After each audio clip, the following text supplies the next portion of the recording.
Hello friends, welcome back to my YouTube channel. तो हम लोग अपनी यूपीएससी इकोनॉमिक्स ऑप्शनल वाली सीरीज स्टार्ट कर रखी थी और उसी में अब हम आगे जो है हम लोगों ने वेलफेयर इकोनॉमिक्स कर लिया, थ्योरीज ऑफ डिस्ट्रीब्यूशन, और जो फर्स्ट टॉपिक मार्शल और वोल्रस वाला किया था। नेक्स्ट टॉपिक जो है हमारा वो मार्केट स्ट्रक्चर होगा। लेकिन मार्केट स्ट्रक्चर आने के लिए हम लोगों को प्रोडक्शन और कॉस्ट, ठीक है, मेनली तो कॉस्ट ज्यादा इंपॉर्टेंटली आनी चाहिए, लेकिन कॉस्ट की नॉलेज के साथ साथ प्रोडक्शन की नॉलेज भी होनी चाहिए, क्योंकि काफी क्वेश्चंस डायरेक्टली प्रोडक्शन से भी आए हैं और बाकी टॉपिक्स करने के लिए भी आपको प्रोडक्शन चैप्टर जो है वो आना चाहिए। जैसे कि इलास्टिसिटी ऑफ सब्स्टिट्यूशन पे पहले भी एक क्वेश्चन आया हुआ है और elasticity of substitution production chapter का पार्ट है, तो यहाँ से भी काफी सारे क्वेश्चन आ सकते हैं, पहले भी आए हैं प्रोडक्शन चैप्टर से। तो आज हम लोग थ्योरी ऑफ प्रोडक्शन करेंगे, ठीक है। वैसे तो ये मतलब 11-12 से ही स्टार्ट हो जाता है थ्योरी ऑफ प्रोडक्शन, लेकिन हम जो है इसको उस पर्सपेक्टिव से करने वाले हैं, थोड़ा सा ग्रेजुएशन लेवल से भी थोड़ा सा ऊपर के लेवल का, ताकि जो वहां पर क्वेश्चन आते हैं वो हम लोग कर सके, ठीक है। और इसके अंदर हम लोग थोड़ा सा मैथमेटिकल फंक्शंस का यूज करेंगे, जैसे कि जब हम लोग इलास्टिसिटी और सब्स्टिट्यूशन निकालते हैं उन चीजों में, ठीक है। तो हम लोग वो स्टार्ट करने वाले हैं, ये वाला टॉपिक थ्योरी ऑफ प्रोडक्शन। तो थ्योरी ऑफ प्रोडक्शन में बेसिकली हम लोग क्या क्या करेंगे, हम करेंगे प्रोडक्शन फंक्शन क्या होता है, देन शॉर्ट रन के अंदर क्या होता है, लॉन्ग रन के अंदर हमारा प्रोडक्शन फंक्शन कैसा होता है, ठीक है। टीपी और एमपी का रिलेशन, एपी और एमपी का रिलेशन मैथमेटिकली भी कैसे निकालते हैं वो भी देखेंगे। लॉन्ग रन के अंदर प्रोडक्शन फंक्शन कैसा होता है, ठीक है। आइसोक्वेंट क्या हमेशा कॉन्वेक्स ही होती है या आइसोक्वेंट अलग अलग टाइप की भी हो सकती है, वो भी हम लोग देखेंगे। देन हमारा एमआरटीएस क्या होता है, ठीक है, एमआरटीएस के बारे में हम लोग डिस्कशन करेंगे। प्रोडक्ट लाइन क्या होता है, आइसोक्लाइन क्या होता है, आइसोकोस्ट कर्व्स क्या होती हैं, इलास्टिसिटी ऑफ सब्स्टिट्यूशन क्या होता है, ठीक है, टेक्नोलॉजिकल प्रोग्रेस और आइसोक्वेंट का क्या रिलेशन होता है, और लास्ट में एक्सपेंशन पाथ क्या होता है। तो ये हमारा पूरी इस तरह से हम लोग चलेंगे, प्रोडक्शन से स्टार्ट करके एक्सपेंशन पाथ तक हम लोग कवर करने वाले हैं। ये वीडियो हो सकता है थोड़ी सी लंबी हो, क्योंकि हम पूरा के पूरा प्रोडक्शन चैप्टर एक ही वीडियो के अंदर कवर करने वाले हैं। क्योंकि अगर हम लोग अलग अलग वीडियोस बनाएंगे तो काफी टाइम वेस्ट होगा, फिर मुझे डेली एक वीडियो अपलोड करनी होगी, और सिर्फ प्रोडक्शन में अलग अलग टॉपिक पे बनाएंगे तो 5-6 दिन लग जाएंगे। तो इसलिए आज एक ही दिन में हम लोग इस टॉपिक को खत्म करने वाले हैं।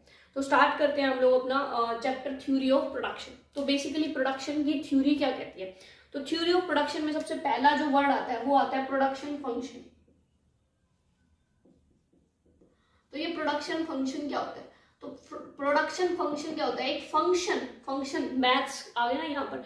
तो ये फंक्शनल रिलेशनशिप होता है इनपुट और आउटपुट के बीच में, कि हम लोग जैसे ये कुछ भी बना रहे हैं, ये मार्कर ही बना रहे हैं, तो हम इसमें इनपुट क्या लगाएंगे, कुछ लेबर लग रही होगी, कोई मशीन भी लग रही होगी इसको बनाने में, ठीक है, और भी बहुत सारा रॉ मटेरियल लग रहा होगा इस को बनाने के लिए, और कोई रॉ मटेरियल लगा होगा, ठीक है, कुछ टेक्नोलॉजी का यूज हुआ होगा, ठीक है। तो वो सब क्या है, इनपुट। तो हमने उन सब इनपुट्स को लगाया और लास्ट में एज एन आउटपुट क्या मिला, मार्कर मिला।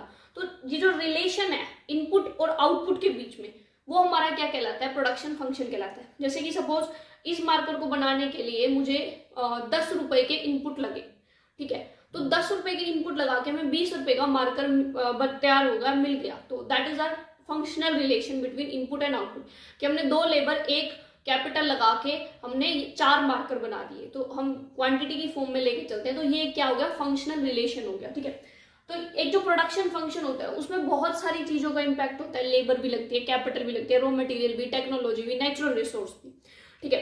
लेकिन जब हम बात करते हैं इकोनॉमिक्स की सेंस में, हम जब पढ़ते हैं प्रोडक्शन फंक्शन को, तब हम लोग सिर्फ 2 ही चीजों को लेके चलते हैं कि इसके 2 ही फैक्टर्स हम यूज कर रहे हैं, वन इज लेबर और सेकंड इज कैपिटल। तो हम फंक्शनल रिलेशनशिप जब इनपुट और आउटपुट का दिखाते हैं तो हम इनपुट के अंदर सिर्फ 2 ही चीजों को लेकर चलते हैं, ठीक है। तो आप इसकी डेफिनेशन लिख सकते हो कि प्रोडक्शन फंक्शन क्या होता है, functional relationship between the inputs and the output. तो फंक्शनल रिलेशन इनपुट और आउटपुट के बीच में जो हमारा होता है that is called production function, ठीक है। प्रोडक्शन फंक्शन को हम दिखा सकते हैं Q is a function of, ठीक है, लेबर, कैपिटल, ठीक है, नेचुरल रिसोर्स, टेक्नोलॉजी, ठीक है, रॉ मटेरियल, और भी आप बहुत चीजें ले सकते हो जिसकी वजह से जिसकी वजह से प्रोडक्शन में हम आउटपुट कर पाते हैं। बट हम इकोनॉमिक्स के अंदर, in economics we generally take the production function as, हम जनरली प्रोडक्शन फंक्शन को इकोनॉमिक्स में क्या लेके चलते हैं, एल कोमा के, ठीक है। आप क्यों की जगह वाई भी डिनोट करके ले सकते हो, ठीक है, वाई का मतलब आउटपुट से होता है, तो वाई भी ले सकते हैं, क्यों भी ले सकते हैं, हमारी मर्जी होती है। तो फंक्शन किसका होता है, लेबर और कैपिटल का, यानी कि हम कुछ लेबर और कुछ कैपिटल लगा रहे हैं और हमें उससे एक पर्टिकुलर आउटपुट मिल रही है। तो हमें जो ये जो हमें रिलेशन पता चल रहा है यहाँ से कि हमें कितनी लेबर कितनी कैपिटल में लगा के कितनी हम लोगों को आउटपुट मिल रही है, ये जो रिलेशन है इसी को हम प्रोडक्शन फंक्शन बोलते हैं। ठीक है, अभी जो हमारा प्रोडक्शन फंक्शन है ये बेसिकली हमारा दो टाइप का होता है। एक होता है शॉर्ट रन प्रोडक्शन फंक्शन और दूसरा हमारा होता है लॉन्ग रन प्रोडक्शन फंक्शन। ठीक है, तो शॉर्ट रन प्रोडक्शन फंक्शन और लॉन्ग रन प्रोडक्शन फंक्शन में क्या डिफरेंस है? तो जो शॉर्ट रन हमारा प्रोडक्शन फंक्शन होता है, शॉर्ट रन प्रोडक्शन फंक्शन में हम लोग कुछ फैक्टर्स ऑफ प्रोडक्शन को क्या लेके चलते हैं, फिक्स लेके चलते हैं कि आप उन फैक्टर्स ऑफ प्रोडक्शन को चेंज नहीं कर सकते। जैसे कि जब हम शॉर्ट रन प्रोडक्शन फंक्शन लिखते हैं तो हम लिख सकते हैं y is a function of labour comma capital, और कैपिटल पे हम बार लगा देते हैं कि हमारा जो कैपिटल है वो एक फिक्स फैक्टर ऑफ प्रोडक्शन है। इसका मतलब क्या हुआ कि अगर आपको अपना प्रोडक्शन बढ़ाना है, सपोज आपको ये मार्कर बनाने हैं, इस मार्कर को बनाने में आपकी एक लेबर लग रही है, ठीक है, और एक कैपिटल आप लोग यूज कर रहे हो।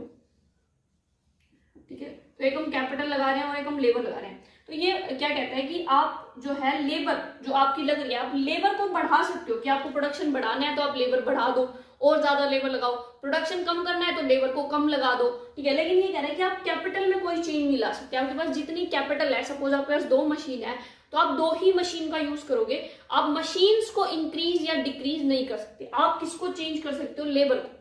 तो आपकी जो कैपिटल होगी वो ये फिक्स हो जाती है शॉर्ट रन के अंदर, जबकि जो आपकी जो दूसरा फैक्टर ऑफ प्रोडक्शन है यानी कि जो लेबर है वो वेरिएबल होता है, आप उसके अंदर चेंज ला सकते हो प्रोडक्शन में कुछ भी चेंज करने के लिए। वही जो लॉन्ग रन प्रोडक्शन फंक्शन होता है, लॉन्ग रन प्रोडक्शन फंक्शन हमारे वो प्रोडक्शन फंक्शन को शो करता है जहां पर हमारे सारे के सारे factors of production variable factors of production होते हैं। Long run production function is a production function which has no fixed factor of production. All the factors of production in the long run production function are variable in nature. तो हमारे यहाँ पर जितने भी हमारे factors of production होंगे वो सभी के सभी वेरिएबल होंगे। तो इसको हम कैसे शो करेंगे? y is a function of labor and capital। यहाँ कैपिटल में बार आता है मतलब कि कैपिटल कांस्टेंट है, यहाँ किसी पर भी बार नहीं आएगा, मतलब कुछ भी कांस्टेंट नहीं है। आपको प्रोडक्शन बढ़ाना है, आप मशीनें भी बढ़ा सकते हो, आप लेबर भी बढ़ा सकते हो, आप दोनों को एक साथ भी बढ़ा सकते हो, आपकी मर्जी है। ठीक है, तो आप दोनों ही फैक्टर्स ऑफ प्रोडक्शन को चेंज कर सकते हो अपने अकॉर्डिंग। ठीक है, तो ये शॉर्ट रन और लॉन्ग रन की बेसिक डेफिनेशन होगी हमारी। अब हम लोग बात करेंगे शॉर्ट रन प्रोडक्शन फंक्शन पे थोड़ी सी, इसके अंदर हम लॉ ऑफ वेरिएबल प्रोपोर्शन वगैरह के बारे में बात करेंगे। ठीक है, तो शॉर्ट रन प्रोडक्शन फंक्शन के बारे में बात करते हैं।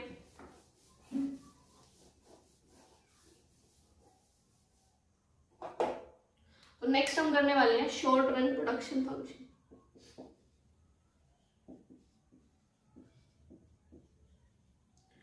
ठीक है, तो आई होप कि आप लोगों को बेसिक नॉलेज प्रोडक्शन फंक्शन की होगी। ठीक है, हम लोग सिर्फ थोड़ा सा ऊपर से मतलब थोड़ा अच्छे लेवल का कर करके चल रहे हैं, बेसिक्स बिल्कुल बेसिक्स में नहीं जाएंगे कि हम लोग टेबल बना बना के और पूरा टीपी एमपी एपी एक्सप्लेन करते थे। ठीक है, उनको अगर आपको बिल्कुल बेसिक इन्फॉर्मेशन नहीं है तो जो वीडियोज हैं जो थ्योरी जो प्रोडक्शन की उसके अंदर आप देख सकते हो, जो 11th-12th लेवल का है वो हमने वहां पर कवर कर रखा है, या ग्रेजुएशन लेवल का जो बिल्कुल बेसिक्स से है, बिल्कुल हम लोग टेबल बना के एक एक चीज एक्सप्लेन करते हैं। अगर आपको थोड़ा बहुत भी बेसिक आता है तो यहाँ से आप इजीली कवर कर सकते हो। ठीक है, ठीक है, तो अब हम लोग यहाँ पे शॉर्ट रन प्रोडक्शन फंक्शन की बात करते हैं। तो शॉर्ट रन प्रोडक्शन फंक्शन में जैसे कि मैंने कहा हमारा क्या होता है कि हमारा एक फैक्टर ऑफ प्रोडक्शन क्या होगा, फिक्स है, जो कि कैपिटल फिक्स है, और दूसरा फैक्टर ऑफ प्रोडक्शन वेरिएबल है जो कि लेबर है। लेबर हमारी वेरिएबल है और कैपिटल हमारी फिक्स हो जाएगी। ठीक है, तो जब हम शॉर्ट रन प्रोडक्शन फंक्शन की बात करेंगे तो शॉर्ट रन जो प्रोडक्शन फंक्शन हमारा बेसिकली होगा उसके अंदर हम लोग 3 चीजों के ऊपर बात करते हैं। चलो उस पर आने से पहले हम नॉर्मली बात करते हैं। देखो जैसे मेरे पास ये लैंड है, ठीक है, मेरे पास एक जमीन का टुकड़ा है, मैं सपोज इस पे वीट जो है वो ग्रो करना चाहती हूँ, मुझे यहाँ पे वीट ग्रो करनी है। मेरे पास एक लैंड है, मैं वहां वीट ग्रो करना चाहती हूँ। मैंने एक लेबर लगाई, फिर मैंने एक और लेबर लगाई, 2 लेबर हो गई, फिर मैंने एक और लेबर लगाई, फिर मैंने एक और लेबर लगाई, फिर एक और लेबर लगाई। मैंने ऐसे कर करके बहुत सारी लेबर यहाँ पर लगा दी। ठीक है, इतनी बड़ी लैंड पे जब एक लेबर काम करेगी, जब इतनी बड़ी लैंड पे एक लेबर काम करेगी तो आपको प्रोडक्शन कम मिलेगा। जब 2 लेबर काम करेंगे तो प्रोडक्शन बढ़ेगा, 3 काम करेंगे और ज्यादा प्रोडक्शन बढ़ेगा। ठीक है, लेकिन एक पॉइंट आपका ऐसा आएगा जहां जितनी मर्जी लेबर लगा लो आपका प्रोडक्शन बढ़ना बंद हो जाएगा, क्यों? क्योंकि उस लैंड की भी एक लिमिट है ना प्रोडक्शन देने की, ठीक है। आप लेबर को वहां लगाए जा रहे हो तो वहां पे प्रोडक्शन क्या हो जाएगा, इंक्रीज होना बंद हो जाएगा, ठीक है। लेकिन आप उस पॉइंट के बाद भी अगर और लेबर लगाए जा रहे हो उस लैंड पर, तो वो लेबर आपस में बात करने लगेगी, ठीक है। हो सकता है कि इस लैंड पे लेबर के खड़े होने की जगह भी ना बचे, तो आप प्रोडक्शन कहाँ करोगे? तो आपका एक पॉइंट के बाद जो प्रोडक्शन है वो कम भी होना स्टार्ट हो सकता है, ठीक है। तो पहले तो प्रोडक्शन बढ़ेगा, देन वो क्या होगा, आप लोगों का प्रोडक्शन जो है वो बिल्कुल कांस्टेंट हो जाएगा, मतलब कि बढ़ना बंद हो जाएगा, ठीक है। देन एक पॉइंट आएगा जहां पर हमारा प्रोडक्शन जो है वो कम होना शुरू हो जाएगा। तो स्टार्टिंग में शुरू में जब हमारा प्रोडक्शन बढ़ता है तो वो इंक्रीजिंग रेट से बढ़ता है। सपोज पहले हमारा प्रोडक्शन 10 था, फिर 12 हुआ, ठीक है। 12 के बाद सीधा 16 हो गया, पहले 2 के डिफरेंस से बढ़ा और फिर 4 के डिफरेंस से बढ़ा। तो जो प्रोडक्शन है हमारा स्टार्टिंग में बढ़ता है वो इंक्रीजिंग रेट से बढ़ेगा, ठीक है। देन हमारा प्रोडक्शन जो है वो बढ़े तो गा लेकिन डिक्रीजिंग रेट से, ठीक है। सपोज 16 हुआ, 16 से सीधा 22 हो गया, 6 के गैप से बढ़ा। अब 22 से वो 26 हो गया, ठीक है। तो 26 हो गया तो 4 के गैप से बढ़ा। तो पहले 2 के गैप से बढ़ा, फिर 4 के गैप से बढ़ा, फिर 6 के गैप से बढ़ा और फिर वापस 4 के गैप से बढ़ा। तो पहले तो एक बड़े गैप से बढ़ा, यानी कि इसको हम बोलते हैं इंक्रीज होना, but with increasing rate, increasing rate के साथ बढ़ना। फिर बढ़ा तो वो अभी भी है 4 के गैप से, लेकिन वो डिक्रीजिंग रेट से बढ़ रहा है, increase but at decreasing rate, ठीक है। देन वो उसके बाद हो सकता है वो बढ़ना बंद हो जाए, ठीक है। वो बढ़ना बंद हो जाए, मतलब वो 20 था तो अभी भी 20 ही है, यानी कि जो इंक्रीमेंट है उसके अंदर वो 0 हो गया, इंक्रीमेंट 0 हो गया। तो वो हो जाए हमारा कि हमारा टोटल प्रोडक्शन क्या हो गया, कांस्टेंट। और उसके बाद वो शायद बढ़ने की बजाय वो कम होना शुरू हो जाए, 20 से वो मान लो 18 हो गया टोटल प्रोडक्शन। तो हमारा किस रेट से बढ़ा, -2 के गैप से बढ़ा हो। तो ये हमारा क्या हो गया कि टीपी हमारा डिक्रीज होने लगा। तो जिस रेट से हमारा प्रोडक्शन बढ़ रहा है, ये हमारा होता है मार्जिनल प्रोडक्ट। यानी कि आपने एक लेबर एक्स्ट्रा लगाई, उसकी वजह से, उस एक लेबर की वजह से आपका प्रोडक्शन कितना बढ़ा, किस रेट से बढ़ा, that is called marginal product, ठीक है। जैसे पहली लेबर आपने लगाई तो आपको 20 का प्रोडक्शन हुआ, दूसरी लगाई 22 का हुआ, थर्ड लगाई और आपने आपका प्रोडक्शन जो है वो 20 से 6 का हुआ। देन आपने और लेबर लगाई तो वो आपका प्रोडक्शन मान लो 36 का हुआ, और फिर आपने और लेबर लगाई तो मान लो आपका प्रोडक्शन जो है वो 40 का हुआ। ये तो ये जो गैप आ रहा है, गैप, तो एक लेबर एक्स्ट्रा लगाने पे कितने का गैप आया, 2 का। एक लेबर एक्स्ट्रा लगाने पे 4 का, एक लेबर एक्स्ट्रा लगाने पे आपका गैप आया कितने का, 10 का। तो ये जो एक लेबर एक्स्ट्रा लगाने पे आपको जो प्रोडक्शन मिल रहा है that is called marginal product, ठीक है। फिर जो आपका ये टोटल प्रोडक्शन है, ठीक है, एक लेबर लगी तो 20 का हुआ, 2 लेबर काम कर रही है 22 का प्रोडक्शन है, 3 लेबर काम कर रहे हैं 26 का प्रोडक्शन है, ये आपका टोटल प्रोडक्ट हुआ, ठीक है। एक लेबर काम कर रही है 20 का है, 2 लेबर काम कर रही है 22 का है, 3 लेबर काम कर रहे हैं 26 का है। एवरेज प्रोडक्ट अगर निकालते हैं, मतलब टोटल प्रोडक्ट बाय में नंबर ऑफ यूनिट, मतलब नंबर ऑफ लेबर्स, तो 20/1 इज 20, ठीक है। 22 11, 26/3 जो भी आएगा, ठीक है। तो अब जब आप टोटल प्रोडक्शन को लेबर से डिवाइड कर दो तब आपका आएगा एवरेज प्रोडक्ट, कि ऑन एन एवरेज एक लेबर आपको कितना प्रोडक्शन दे रही है, ठीक है। तो ये शॉर्ट रन प्रोडक्शन फंक्शन के अंदर होते हैं। क्या बात करते हैं हम, 3 चीजों की बात करते हैं, TP, AP, MP. Total product, AP, average product,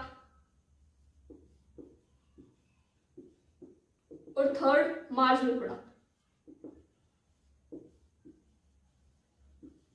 ठीक है। तो आपको क्या, कौन सा, किसकी डेफिनेशन क्या होगी, टोटल प्रोडक्ट क्या होगा आप लोगों का, कि total production by employing all unit of labour of, by employing all factors of production, ठीक है। सारे फैक्टर्स ऑफ प्रोडक्शन लगाने के बाद आपको जो टोटल प्रोडक्ट मिल रहा है, टोटल प्रोडक्शन जो आपका हो रहा है वो आपका टोटल प्रोडक्ट होता है, ठीक है। नॉर्मल टोटल प्रोडक्ट क्या है, टोटल प्रोडक्शन ही है, ठीक है। टोटल प्रोडक्शन जो भी फैक्टर्स ऑफ प्रोडक्शन लगाए हैं उनको लगाने के बाद जो मिल रहा है that is our total product, ठीक है। एवरेज प्रोडक्ट, कि ऑन एन एवरेज आपको एक लेबर कितना प्रोडक्शन दे रही है, ठीक है। तो ऑन एन एवरेज आपको एक लेबर कितना प्रोडक्शन दे रही है, ठीक है। तो ये क्या हो जाएगा हमारा average product, on an average एक लेबर हमें कितना प्रोडक्शन दे रही है। और मार्जिनल प्रोडक्ट क्या हो जाएगा, कि आपने एक लेबर एक्स्ट्रा लगाने से आपके टोटल प्रोडक्ट में कितना चेंज आ रहा है, that will be your marginal product, ठीक है। एक एक्स्ट्रा लेबर लगाने से आपके टोटल प्रोडक्ट में कितना चेंज आ रहा है, ठीक है। तो ये क्या है, production at per unit of labour, कि आपका प्रोडक्शन कितना हुआ पर यूनिट ऑफ लेबर पे, यानी एक यूनिट लेबर पे आपका प्रोडक्शन कितना हुआ। मार्जिनल प्रोडक्ट क्या हुआ, change in total product due to one more unit of labour, change कितना हुआ टोटल प्रोडक्शन में एक और यूनिट लेबर के लगाने की वजह से, वो हो जाएगा। और टोटल प्रोडक्ट क्या हो जाएगा, हमारा total production due to all factors of production, हमारा जितने भी फैक्टर्स ऑफ प्रोडक्शन हमने लगाए उनको लगाने से हमारा टोटल प्रोडक्ट क्या होगा, टोटल प्रोडक्शन क्या होगा, वही हमारा टोटल प्रोडक्ट होता है। जैसे अगर हमने एक फैक्टर लगाया, एक लेबर और एक कैपिटल, तो हमें 20 का मिला, दो लगाए तो 22 का मिला। तो जितने भी हमारे पास हमने लेबर लगाई और साथ में कैपिटल लगाई, उनसे हमें कितना प्रोडक्शन मिल रहा है, टोटल प्रोडक्ट। एक एक्स्ट्रा लगाने से, यानी कि 20 थी, एक लेबर और लगा दी, 22 हो गया, कितने का चेंज आया, 2 का। तो एक एक्स्ट्रा लगाने से टोटल प्रोडक्ट में जितना चेंज आया वो marginal product. Average product on an average एक यूनिट ऑफ लेबर आपको कितना प्रोडक्शन दे रही है, वो हमारा हो जाएगा एवरेज प्रोडक्ट, ठीक है। अब हम इसके डायग्राम के बारे में बात करते हैं।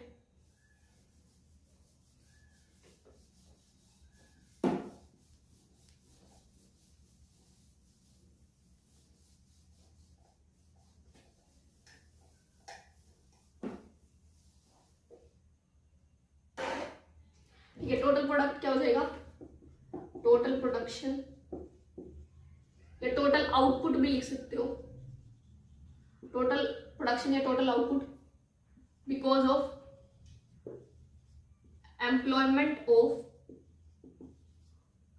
All factors of production, that is labour and capital. ठीक है, अब आपको अलग बुक में अलग डेफिनेशन मिल सकती है। एवरेज प्रोडक्ट क्या होगा, टोटल आउटपुट या प्रोडक्शन, ठीक है, पर यूनिट ऑफ लेबर, ठीक है। मार्जिनल प्रोडक्ट क्या हो जाएगा, change in total production due to employment of one extra unit of labour, ठीक है। तो ये हमारी क्या हो जाएगी, तीनों की डेफिनेशन होगी। अब इसके बाद हम लोग डायग्राम पे आते हैं। अब देखो, जब हम लोग एक एक लेबर एक्स्ट्रा लगाते जाते हैं तो हमारा टोटल प्रोडक्ट, मार्जिनल प्रोडक्ट एक पर्टिकुलर मतलब एक सीक्वेंस में काम करता है। कैसे काम करता है, स्टार्टिंग में आपका क्या होगा, जो टोटल प्रोडक्ट है वो इंक्रीजिंग रेट से बढ़ेगा। जैसे कि मैंने पहले बताया, सपोज पहले टोटल प्रोडक्शन 2 था, 4 हो गया, ठीक है। देन उसके बाद सपोज 8 हो गया, देन उसके बाद सपोज 16 हो गया, ठीक है। देन वो 16 के बाद वो हो गया आपका 20 हो गया, ठीक है। 20 के बाद वो सपोज 22 हो गया, देन वो 22 का 22 रहा और देन वो 20 हो गया वापस से, ठीक है। तो टोटल प्रोडक्ट जो है आपका वो पहले इंक्रीजिंग रेट से बढ़ेगा। 2 और 4, 2 का गैप, 4 का गैप, 8 का गैप, ठीक है। देन 4 का गैप, देन 2 का गैप, देन कोई गैप नहीं आया, मतलब कि कोई चेंज नहीं आया, और यहाँ पर -2। तो जो टोटल प्रोडक्ट है वो स्टार्टिंग में इंक्रीजिंग रेट से बढ़ता है, पहले 2 के गैप से बढ़ा, 4 के गैप से, 8 के गैप से, फिर वो बढ़ता तो है, बढ़ता भी रहा है, 16 से 20 हुआ, लेकिन डिक्रीजिंग रेट से बढ़ता है, यानी 4 के गैप से बढ़ा, 2 के गैप से, फिर एक टाइम पे टोटल प्रोडक्ट कांस्टेंट हो जाएगा और फिर हमारा जो टोटल प्रोडक्ट है वो डिक्लाइन होना स्टार्ट हो जाएगा। तो ऐसे हमारा टोटल प्रोडक्ट काम करता है। और मैंने बताया ये जो गैप होता है ये हमारा होता है मार्जिनल प्रोडक्ट। तो जो मार्जिनल प्रोडक्ट है वो कैसे होगा, यहाँ पे कुछ नहीं होता, फर्स्ट वाला ब्लैंक होता है क्योंकि हमें इससे ऊपर नहीं, हम चेंज नहीं देख सकते। नेक्स्ट में वो 2 हुआ है, देन 4 है, देन 8 है, देन 4 है, देन 2 है, देन 0 है, देन -4। मार्जिनल प्रोडक्ट स्टार्टिंग में बढ़ेगा, देन कम होगा, देन 0 होगा और देन नेगेटिव होगा। तो मार्जिनल प्रोडक्ट क्या होगा, इंक्रीज होगा, डिक्रीज होगा, 0 होगा, नेगेटिव होगा, ठीक है। ऐसे ही हमारा एवरेज प्रोडक्ट होगा, पहले वो क्या होगा, इंक्रीज होगा, कांस्टेंट होगा, डिक्रीज होगा, ठीक है। अब आप बना के देख सकते हो एवरेज प्रोडक्ट क्या होगा। यहाँ पे लेबर हम लगा रहे हैं, 1 लेबर, 2, 3, 4, 5, 6, 7, 8। अब इसको इनसे डिवाइड करके देखो, 2/1 2, 4/2 2, 8/3, ये कितना हो जाएगा हमारा 3, 2 जा 6, 2 पॉइंट समथिंग। तो आपका एक जो एवरेज प्रोडक्ट है बढ़ेगा, देन कांस्टेंट होगा और देन डिक्लाइन होगा। ये एवरेज प्रोडक्ट भी ऐसे ही चलेगा, ठीक है। तो ये हमारा कुछ रिलेशन आता है जब हम लोग एक पर्टिकुलर लैंड को फिक्स कर दे और उसके ऊपर हम लेबर लगाए जा रहे हैं, क्योंकि उसका रीजन मैंने पहले ही दे दिया कि जब आपने एक लेबर लगाई तो अभी वहां पर और पोटेंशियल है उस लैंड को यूज करने का, अभी पोटेंशियल बाकी, आप उस लैंड को और यूज कर सकते हो, ठीक है। अभी उस लैंड का पूरी तरह यूटिलाइजेशन नहीं हुआ है, मे बी वहां पर 3 या 4 लेबर काम करे तो सबसे बेस्ट प्रोडक्शन मिल सकता है, तो अभी यूटिलाइजेशन क्या है, पूरी तरह नहीं हुआ होता। तो जब स्टार्टिंग में टोटल प्रोडक्ट बहुत इंक्रीजिंग रेट से बढ़ता है, लेकिन धीरे धीरे क्या होता है, वो लैंड अपने फुलर यूटिलाइजेशन की तरफ मूव कर रही होती है, ठीक है। अब उसकी कैपेसिटी उतनी नहीं रही होती, तो वो इंक्रीज तो होता है लेकिन अब वो डिक्रीजिंग रेट से, फिर हो सकता है आप लैंड को जितनी लेबर चाहिए उससे भी आप एक्सेस में जा रहे हो, तो वो लैंड और प्रोडक्शन देना ही बंद कर दे, और फिर भी आप लेबर बढ़ाए जा रहे हो, तो अब उस लैंड का क्या होने लगा है, उस लैंड का ओवर यूटिलाइजेशन होने लगा है, ठीक है। उस लैंड की अब कैपेसिटी नहीं है जितना आप उसको यूज कर रहे हो, तो वो उसका प्रोडक्शन कम होने लग जाएगा, ठीक है। तो ये प्रोसेस चलता है जिसकी वजह से हमारा ऐसा रिजल्ट आता है, ठीक है। अब इसका जो डायग्राम होता है इसको हम लॉ ऑफ वेरिएबल प्रोपोर्शन बोलते हैं।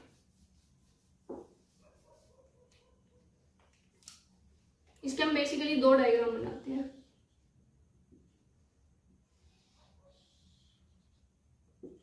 ठीक है, यहां पर हम लोग लिखेंगे लेबर हम एम्प्लॉय कर रहे हैं, यहां पर हम टीपी और यहां पर एमपी और एपी। तो हमारा टोटल प्रोडक्ट ऐसे बढ़ता है, पहले इंक्रीजिंग रेट से, फिर बढ़ तो रहा है लेकिन डिक्रीजिंग रेट से, फिर कांस्टेंट होएगा और फिर वो डिक्रीज होना स्टार्ट होएगा। जहां पर टीपी मैक्सिमम होगा वहां एमपी 0 होगा,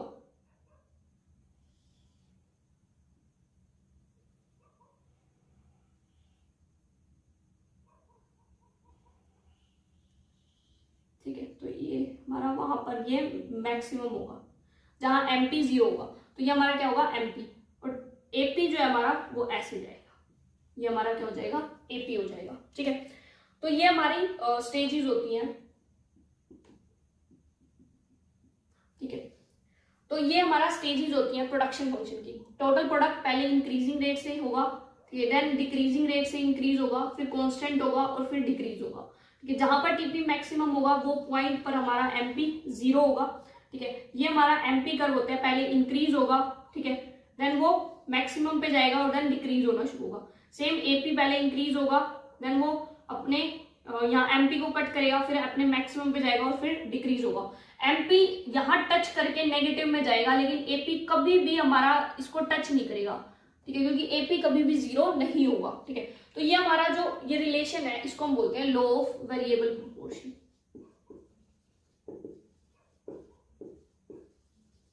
ठीक है। यहाँ हमारे इंक्रीजिंग रिटर्न मिलता है, यहाँ डिक्रीजिंग रिटर्न, और यहाँ पर हमें नेगेटिव रिटर्न मिलते हैं, ठीक है। इंक्रीजिंग रिटर्न हम कैसे बोलते हैं इसको, इंक्रीजिंग रिटर्न हम इसलिए बोलते हैं यहाँ पर इंक्रीजिंग रिटर्न, क्योंकि हम पहले क्या कर रहे हैं इंक्रीज हो रहा है, हमारा एमपी इंक्रीज हो रहा है, तो हमारा जो टोटल प्रोडक्ट है वो जो है वो इंक्रीजिंग रेट से बढ़ रहा है। देन हमारा एमपी डिक्रीज होना शुरू होता है, तो हमारा टोटल प्रोडक्ट जो है डिक्रीजिंग रेट से बढ़ता है। जैसे ही एमपी 0 होता है वो टीपी मैक्सिमम होता है, और जैसे ही एमपी नेगेटिव जाता है टीपी हमारा कम होना शुरू होता है। तो जब एमपी बढ़ रहा है तो इंक्रीजिंग रिटर्न, जब एमपी कम हो रहा है तो डिक्रीजिंग रिटर्न, और जब हमारा एमपी और यहाँ ये पॉइंट होगा, ठीक है। और जब हमारा एमपी डिक्रीज हो रहा है तो डिक्रीजिंग रिटर्न, और जब हमारा एमपी नेगेटिव है तो नेगेटिव रिटर्न। तो ये increasing return, this is decreasing return, और दिस इज नेगेटिव रिटर्न। तो ये हमारा होता है लॉ ऑफ वेरिएबल प्रोपोर्शन, ठीक है। तो ये हमारा short run production function basically होता है। अब यहाँ पर हम लोग जो है रिलेशन देखते हैं अलग अलग, जैसे कि सबसे पहला हम लोग रिलेशन देखते हैं टीपी और एमपी के बीच। तो हमें टीपी और एमपी में क्या रिलेशन दिख रहा है कि जैसे जैसे एज एमपी इंक्रीज, जैसे जैसे एमपी इंक्रीज होगा टीपी भी इंक्रीज होगा, बट एट इंक्रीजिंग रेट पे, ठीक है। सेकेंड, जैसे हमारा एमपी डिक्रीज होगा, टीपी अभी भी बढ़ रहा है, ठीक है। टीपी अभी भी इंक्रीज होगा बट किस रेट पे, डिक्रीजिंग रेट पे। TP increase but at decreasing rate of increment कम हो जाएगा। थर्ड, जैसे जैसे हमारा एमपी 0 होगा टीपी मैक्सिमम पे होगा। और फोर्थ, एमपी जैसे ही नेगेटिव होगा टीपी डिमिनिश करना स्टार्ट कर देगा। तो ये 4 रिलेशन हमें पता चलते हैं टीपी और एमपी के बीच में, ठीक है। कई बार हमसे पूछ लिया जाता है कि टीपी जब मैक्सिमम है तो क्या कंडीशन फुलफिल होनी चाहिए टीपी को मैक्सिमम होने के लिए। तो टीपी मैक्सिमम कब है, टीपी हमारा मैक्सिमम कहाँ पर है, टीपी हमारा वहां मैक्सिमम है जहां एमपी 0 है, तो टीपी मैक्सिमम कहाँ होगा, जहां एमपी 0 होगा।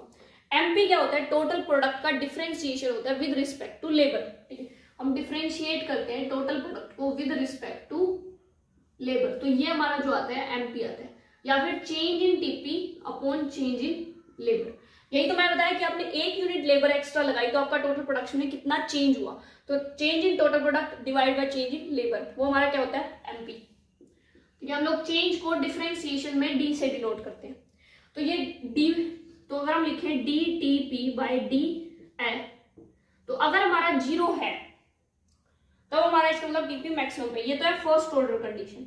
एक होती है second order condition. Second order condition क्या है, जैसे ही टीपी मैक्सिमम है उसके बाद टीपी क्या हो रहा है, डिक्लाइन हो रहा है, यानी कि एमपी कहाँ जा रहा है, नेगेटिव में जा रहा है, तो यानी कि एमपी क्या हो जाए, लेस देन 0 हो जाए, यानी नेगेटिव में चला जाए। तो इसका क्या मतलब है, एमपी का डिफरेंशिएशन हम करेंगे तो इसका मतलब क्या है कि जब उसके बाद हमारा एमपी 0 नेगेटिव होना चाहिए, तो डिफरेंशिएशन करेंगे तो D MP upon D L, ये क्या हो जाएगा, this should be less than 0, ये सेकेंड ऑर्डर कंडीशन है।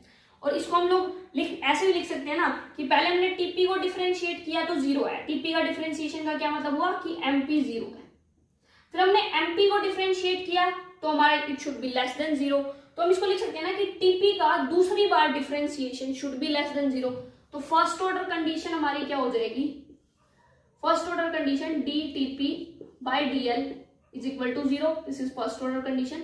सेकेंड ऑर्डर कंडीशन हमारी क्या हो जाएगी, D TP D square TP by D L square should be less than 0, यानी कि सेकेंड ऑर्डर कंडीशन, यानी एमपी 0 होना चाहिए और फिर एमपी डिक्लाइन होना चाहिए, सिंपल है। ठीक है, तो ये हमारा होता है ये रिलेशन। अब उसके बाद हमारा एक रिलेशन आता है एपी और एमपी के बीच में। ठीक है, जो मैंने डायग्राम बनाया है आप उससे भी एमपी और एपी का रिलेशन दिखा सकते हो। अगर आप लोग मैथ्स में कंफर्टेबल हो तो मैथमेटिकली भी दिखा सकते हो, और अगर दोनों में कंफर्टेबल है डायग्राम प्लस मैथमेटिक्स तो दोनों में दिखा सकते हैं। ठीक है, तो ज्यादा मार्क्स मिलेंगे, ऑब्वियस सी बात है।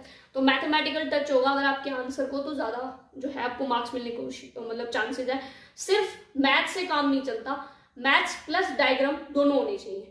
अगर सिर्फ डायग्राम है तो एक टाइम चल भी जाएगा, लेकिन सिर्फ मैथ्स नहीं चलेगी क्योंकि इकोनॉमिक्स है, मैथ्स नहीं है। ठीक है, तो आपको या तो सिर्फ डायग्राम बनाया जाए या मैथ्स प्लस डायग्राम दोनों। ठीक है, और ऑब्वियसली इसमें थोड़ा सा में मार्क्स मिलने के चांसेस ज्यादा होते हैं। ठीक है, ऐसी बात नहीं है, डायग्राम में भी मिलते हैं। ठीक है, तो सिर्फ मैथ करने से काम नहीं चलता। तो उसके बाद हम लिख लेते हैं relation between AP and MP. ठीक है, अब ये जो डायग्राम था इसी से हम लोगों को रिलेशन दिख रहा है, ये हमारा एमपी था और ये हमारा एपी था। तो हमें यहाँ क्या रिलेशन दिख रहा है कि अगर हमारा ये एमपी बढ़ रहा है तो एपी भी बढ़ रहा है।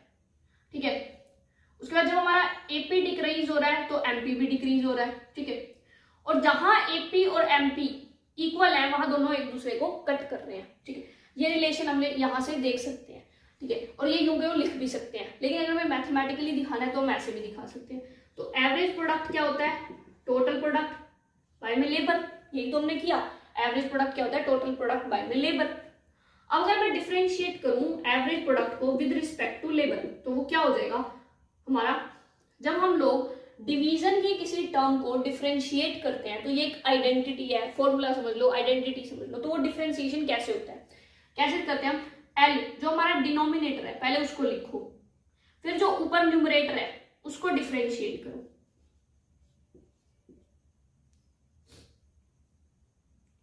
D by D L into T.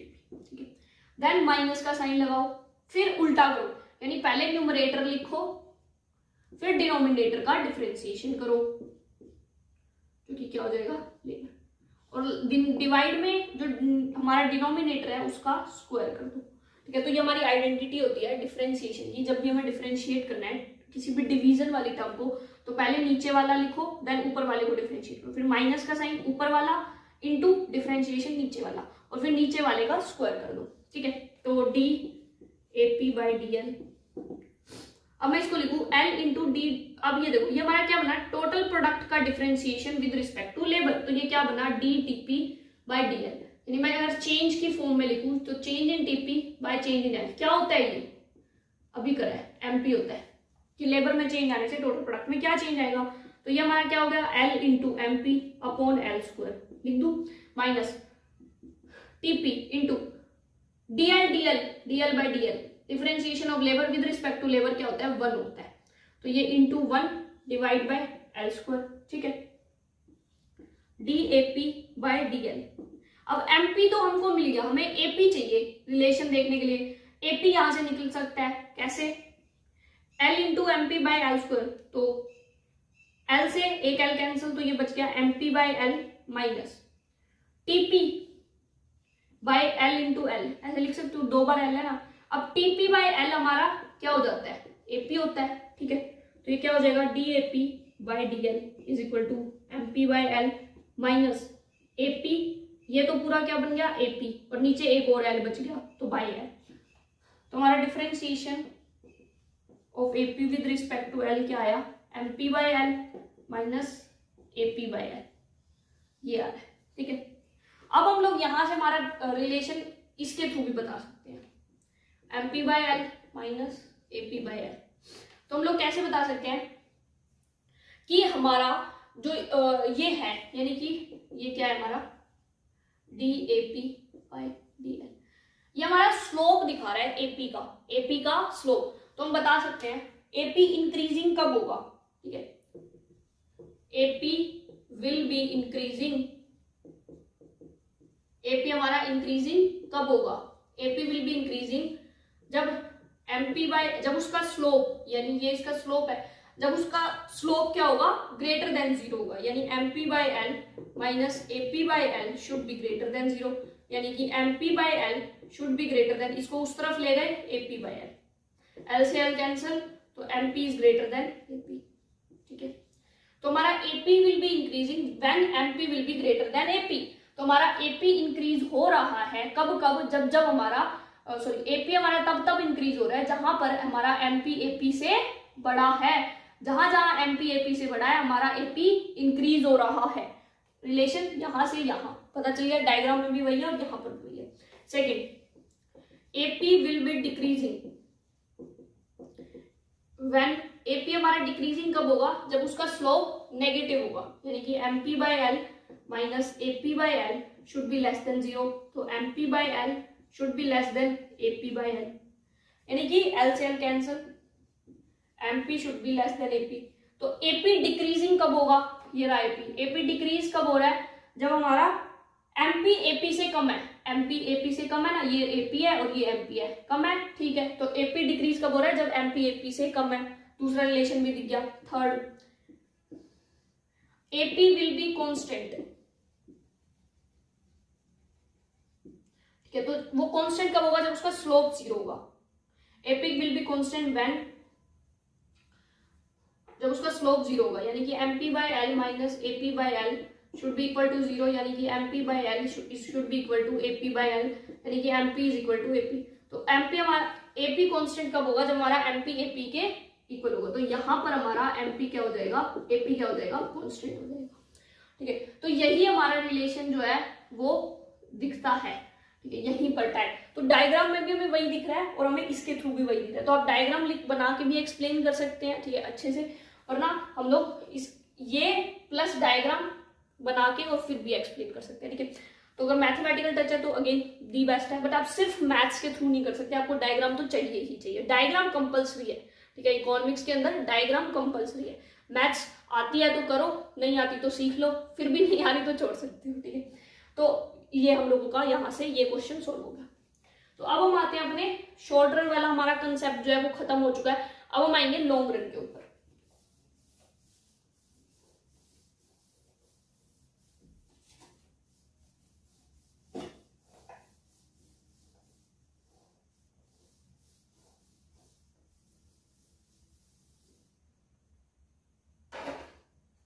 ठीक है, अब हमारा स्टार्ट होगा लॉन्ग रन प्रोडक्शन फंक्शन।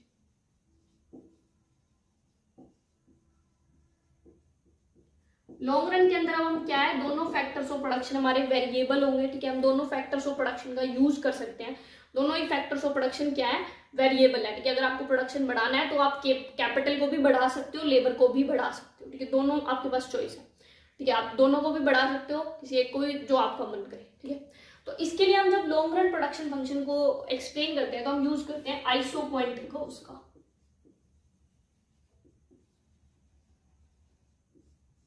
इसका यूज करते हैं हम लोग आइसोक्वेंट कर्व्स। ये हमारी जो ये आइसोक्वेंट है ये इनडिफरेंस कर्व की तरह ही होती है, दिखने में भी और प्रॉपर्टीज में भी। द ओनली डिफरेंस इज हम इनडिफरेंस कर्व्स में क्या यूज करते हैं, दो गुड्स लेते हैं कि हम दो गुड्स को कंज्यूम कर रहे हैं।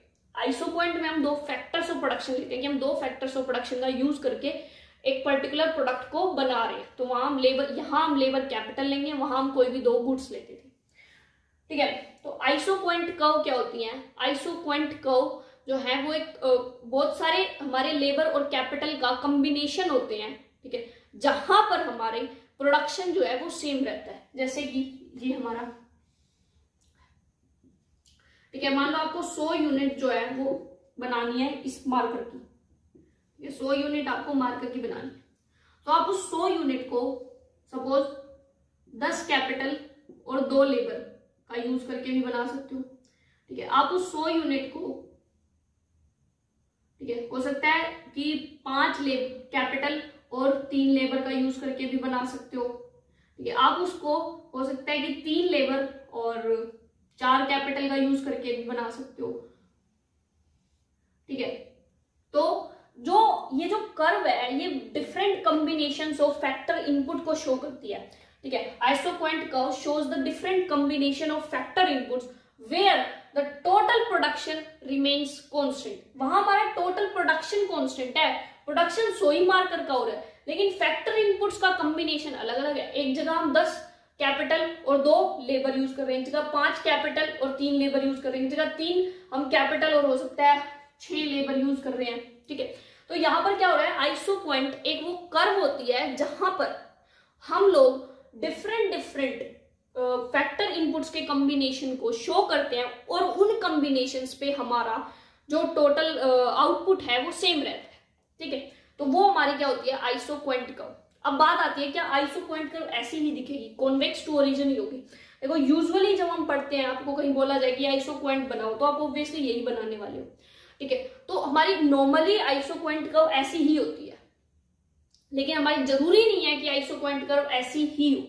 हमारी isoquant curve simple straight line भी हो सकती है, हमारी आइसोक्वेंट कर्व ऐसे भी हो सकती है, हमारी आइसोक्वेंट कर्व ऐसे भी हो सकती है, ठीक है। तो क्या कंडीशंस हैं कि हमारी आइसोक्वेंट कर्व ऐसी हो, ऐसी होगी, ऐसी होगी, ऐसी होगी, तो वो डिपेंड करता है हमारा किस चीज के ऊपर, स्लोप के ऊपर, ठीक है। रेट ऑफ सब्स्टिट्यूटेबिलिटी, कि हम लोग अपने फैक्टर इनपुट्स को कितना सब्स्टिट्यूट कर पा रहे हैं उस चीज पे डिपेंड करता है।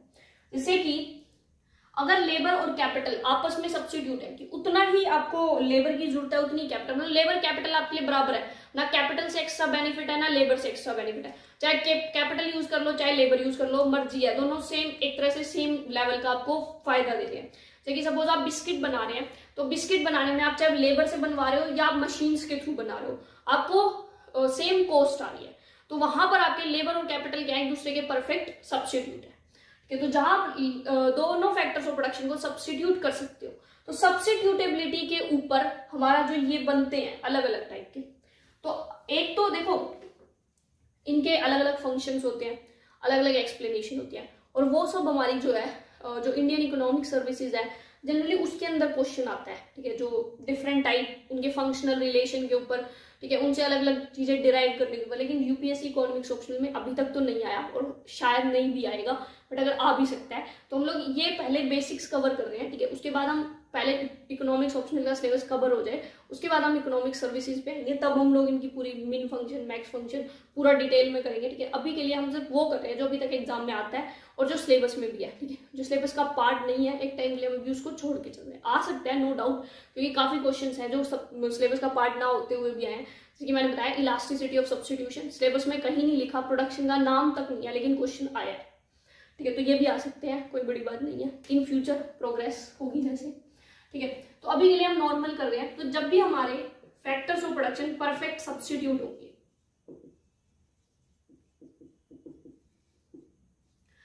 जब भी हमारे factors of production perfect substitute होंगे तब हमारी लाइन जो है वो स्ट्रेट लाइन बनेगी, ठीक है। और हम इसको शो करेंगे Q is equal to L plus के।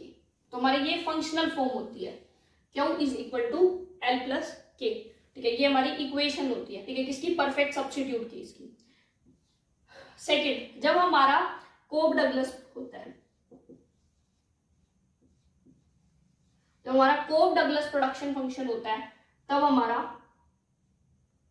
इस तरह बनती है, ठीक है। और ये हम शो करते हैं Q is equal to L into K, ठीक है। अब इस एल के की पावर कुछ भी हो सकती है, बहुत मुश्किल एल अल्फा के बीटा, तो ऐसे कुछ भी पावर्स भी दी जा सकती हैं। नॉर्मली हम इसको एल इंटू के लिखते हैं। तो कोब डगलस प्रोडक्शन फंक्शन जो हमारा होता है वो कुछ ऐसा दिखता है, ठीक है, नॉर्मली, ठीक है। वैसे इसकी और पावर्स वगैरह होती हैं, जो कोब डगलस प्रोडक्शन फंक्शन हम अलग से पढ़ते हैं और उसके अंदर हम लोग पावर्स का भी यूज करते हैं, लेकिन नॉर्मली जो मल्टीप्लीकेशन वाला होता है वो कोब डगलस होता है। परफेक्ट सब्स्टिट्यूट एडिशन वाला होता है, उसमें हमारी कर्व ऐसी होगी, आइसो पॉइंट होगी, इसके अंदर हमारी कैसी होगी? ऐसी होगी, ठीक है। इसको हम लोग इम्परफेक्ट सब्स्टिट्यूट भी बोलते हैं।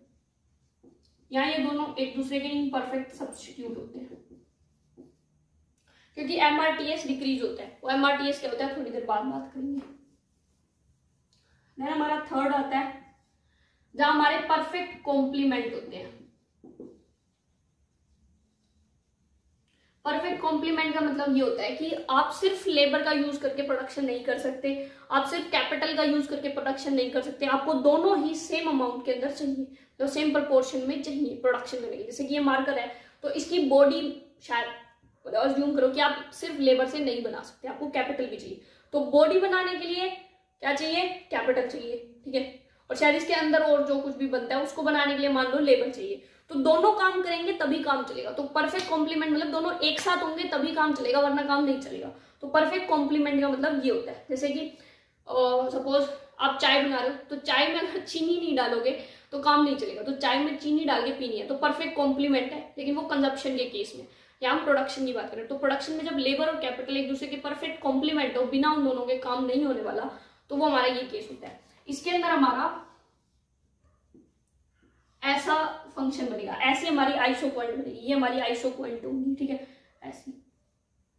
तो ये हमारा कैसा होता है? Perfect complement. इसमें हमारी फॉर्म इक्वेशन कैसी होती है? वो होती है Q इज मिन ऑफ L कोमा K, ठीक है, ये होती है। एंड फोर्थ हमारा आता है, उसका कोई नाम नहीं होता, लेकिन वो मैक्स फंक्शन होता है, जिसमें हमारी आइसो पॉइंट ऐसी बनती है। तो ये हमारा क्या होता है? Max function. तो ये कैसे डिनोट करते हैं? Q is equal to max of L comma K, ठीक है। तो ये हमारी ये अलग अलग टाइप की आइसो पॉइंट्स होती हैं। नॉर्मली जनरली हम ये यूज करते हैं, लेकिन ऐसी ऐसी ऐसी ऐसी भी हो सकती है।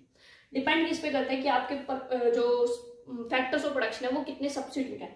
पूरी तरह सब्स्टिट्यूट है? बिल्कुल भी सब्स्टिट्यूट नहीं है, आधे अधूरे सब्स्टिट्यूट है, ठीक है। तो ये हमारा टाइप होते हैं अलग अलग प्रोडक्शन फंक्शन के, कि वो कैसे, मतलब आइसो पॉइंट की, कि वो कैसे एक दूसरे को सब्स्टिट्यूट कर पाते हैं।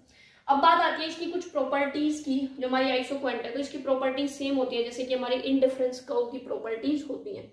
क्या होती है इंडिफरेंस कर्व की प्रॉपर्टीज? हमारी इंडिफरेंस कर्व की हमारी प्रॉपर्टीज यहाँ पर हम अगर हम देखना चाहें तो इंडिफरेंस कर्व की प्रॉपर्टीज हमारी होंगी कि फर्स्ट, नॉर्मली बात करें हम लोग, ये क्या होती है? डिक्रीजिंग होते हैं। फर्स्ट डिक्रीजिंग, पहली प्रॉपर्टी। दूसरा, इनका जो स्लोप है वो डिक्रीजिंग है। MRTS जो है इसका स्लोप होता है हमारा, MRS इंडिफरेंस कर्व का होता है। अभी हम MRTS पे आएंगे। तो MRTS यानी कि इनका स्लोप क्या हो रहेगा? डिक्लाइन करता है, ठीक है। तो इसीलिए ये क्या होते हैं? कॉन्वेक्स टू ओरिजिन, ठीक है। तो हमारा MRTS डिक्लाइन करता है, इसलिए ये कॉन्वेक्स टू ओरिजिन होते हैं। दूसरा, ये डिक्रीजिंग होती है, ठीक है। दूसरा क्या है? ये डिक्रीजिंग होते हैं। फर्स्ट प्रॉपर्टी डिक्रीजिंग, सेकंड कि हमारा MRTS डिक्लाइन करता है इसलिए कॉन्वेक्स टू ओरिजिन होते हैं। थर्ड प्रॉपर्टी, जितनी ऊपर की आइसो पॉइंट होगी, higher the iso point, higher will be the level of output.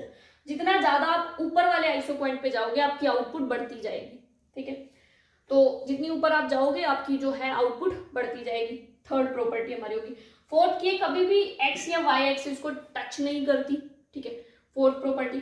Fifth property की दो आइसो पॉइंट कभी भी एक दूसरे को इंटरसेक्ट नहीं करती। तो ये हमारी फिफ्थ प्रॉपर्टी। तो ये 5 प्रॉपर्टी होती है आइसोक्वेंट की भी और इंडिफरेंस कर्व की भी, ठीक है। तो ये हमारा आइसोक्वेंट जो है ये हो गया। अब हम बात करते हैं हमारे MRTS के बारे में।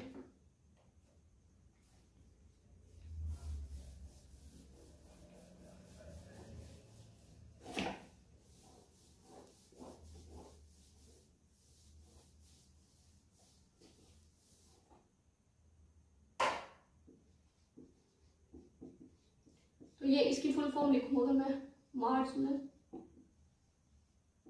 रेट ऑफ टेक्निकल सब्स्टिट्यूशन, ठीक है। ये होता है स्लोप, ये हमारी आइसोक्वेंट।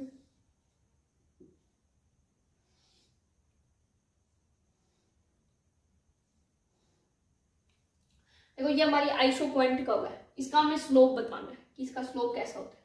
देखो जब भी हम लोग स्लोप की बात करते हैं, ठीक है, इकोनॉमिक्स में जब भी हम लोग स्लोप की बात करेंगे तो स्लोप चाहे किसी भी सेंस में हो, स्लोप का मतलब होता है change in Y axis divided by change in X axis. यानी ये वाई एक्सिस में क्या चेंज आ रहा है, divide by change in X axis. यहाँ क्या चेंज आ रहा है, बाय में यहाँ क्या चेंज आ रहा है। और जब हम आइसोक्वेंट बनाते हैं तो नॉर्मली हम यहाँ पर डिनोट करते हैं कैपिटल, और यहाँ हम डिनोट करते हैं लेबर। तो हमारा आइसोक्वेंट का स्लोप क्या होगा, change in K bye change in L, ठीक है। तो change in K bye change in L हमारा क्या होगा, ये होगा MRTS होगा।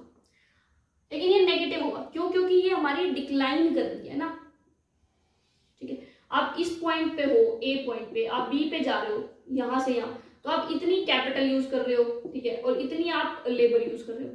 लेकिन आप जब बी पॉइंट पे गए तो कैपिटल आपने डिक्रीज करी और लेबर बढ़ाई, तो एक चीज आपको कम करनी पड़ रही है। उस कम करने की वजह से हम क्या है, नेगेटिव साइन लगाते हैं। तो change in K bye change in L, इसको हम यूं भी लिख सकते हैं DK बाय DL, ठीक है। और इसको हम लिख सकते हैं MPL बाय MPK। अब हम इसको ऐसे क्यों लिख सकते हैं MPL बाय MPK, तो उसका रीजन अब मैं बताती हूँ, ठीक है। MPL तो आपको पता है मार्जिनल प्रोडक्टिविटी ऑफ लेबर, और MPK marginal productivity of capital. देखो टोटल प्रोडक्ट हमारा क्या होता है, हमको सबको पता है, ठीक है। अगर मैं कहूं मार्जिनल प्रोडक्ट क्या होता है, देखो मार्जिनल प्रोडक्ट जो हमारा वो लेबर का अलग होता है और कैपिटल का अलग होता है। अगर आप with respect to labour differentiate कर रहे हो तो वो मार्जिनल प्रोडक्ट आएगा लेबर का, विद रिस्पेक्ट टू कैपिटल कर रहे हो तो आपका कैपिटल। जैसे कि जब हम लोग शॉर्ट रन की बात करते हैं तो हम ये अज्यूम करते हैं कि वहां कैपिटल कॉन्स्टेंट है, तो कैपिटल में तो कोई चेंज आ ही नहीं रहा, तो इसलिए हम नॉर्मली वहां मार्जिनल प्रोडक्ट लिखते हैं। ये नहीं लिखते कि मार्जिनल प्रोडक्ट लेबर का है या कैपिटल का है, क्योंकि वहां पता है कैपिटल में तो चेंज होना ही नहीं है, ठीक है। लेकिन जब हम लॉन्ग रन की बात करेंगे तो वहां लेबर भी चेंज हो सकती है, कैपिटल भी चेंज हो सकती है। तो हमें दो तरह से देखना पड़ेगा कि जब हमने लेबर चेंज की तो टोटल प्रोडक्ट कितना चेंज हुआ, ये होगा मार्जिनल प्रोडक्ट ऑफ लेबर। दूसरा, जब हमने कैपिटल चेंज की तो हमारा टोटल प्रोडक्ट कैसे चेंज होगा, ये होगा टोटल हमारा मार्जिनल प्रोडक्ट ऑफ कैपिटल, ठीक है। तो जब हम लॉन्ग रन की बात करेंगे तो दो मार्जिनल प्रोडक्ट आते हैं, एक लेबर का और दूसरा कैपिटल का, क्योंकि दोनों ही चेंज हो सकते हैं।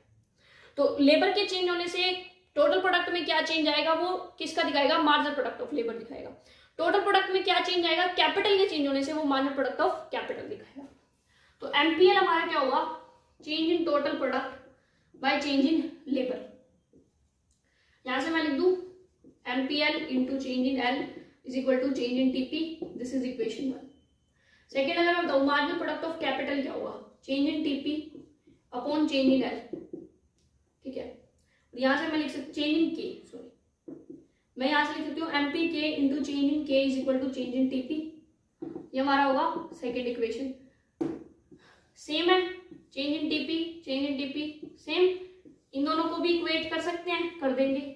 MPL into change in L is equal to MPK into change in K, ठीक है। मैंने इन दोनों को सेम क्यों लिया, चेंज इन टोटल प्रोडक्ट को अलग अलग भी हो सकते हैं, सेम इसलिए लिया क्योंकि हम एक ही आइसोक्वेंट की बात कर रहे हैं।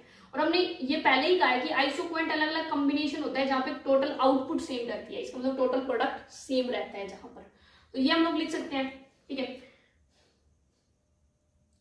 MPL into change in L is equal to MPL change in L into MPL into change in K, ठीक है।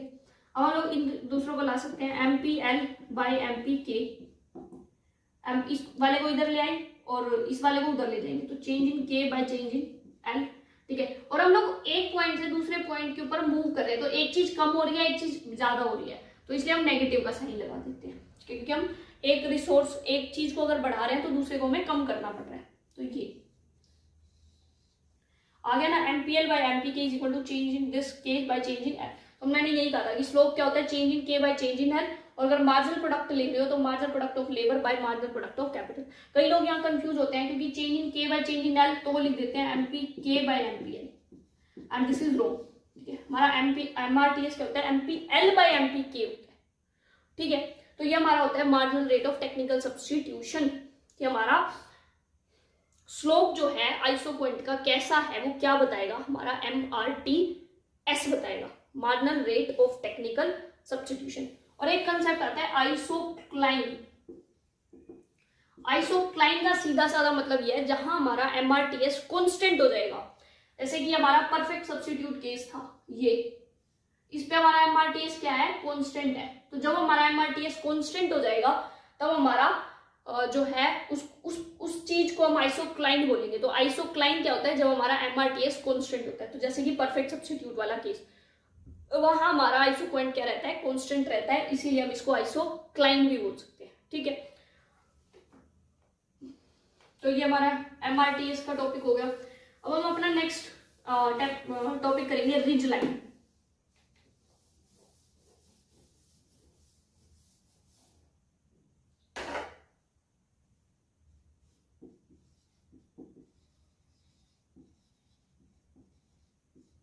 तो अभी तक हम लोगों ने क्या देखा,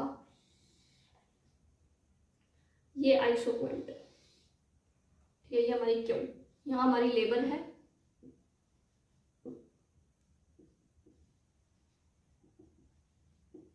जो हमारी आइसो पॉइंट होती है ना, वो एक्चुअल में ऐसी नहीं होती, वो सर्कल होती है।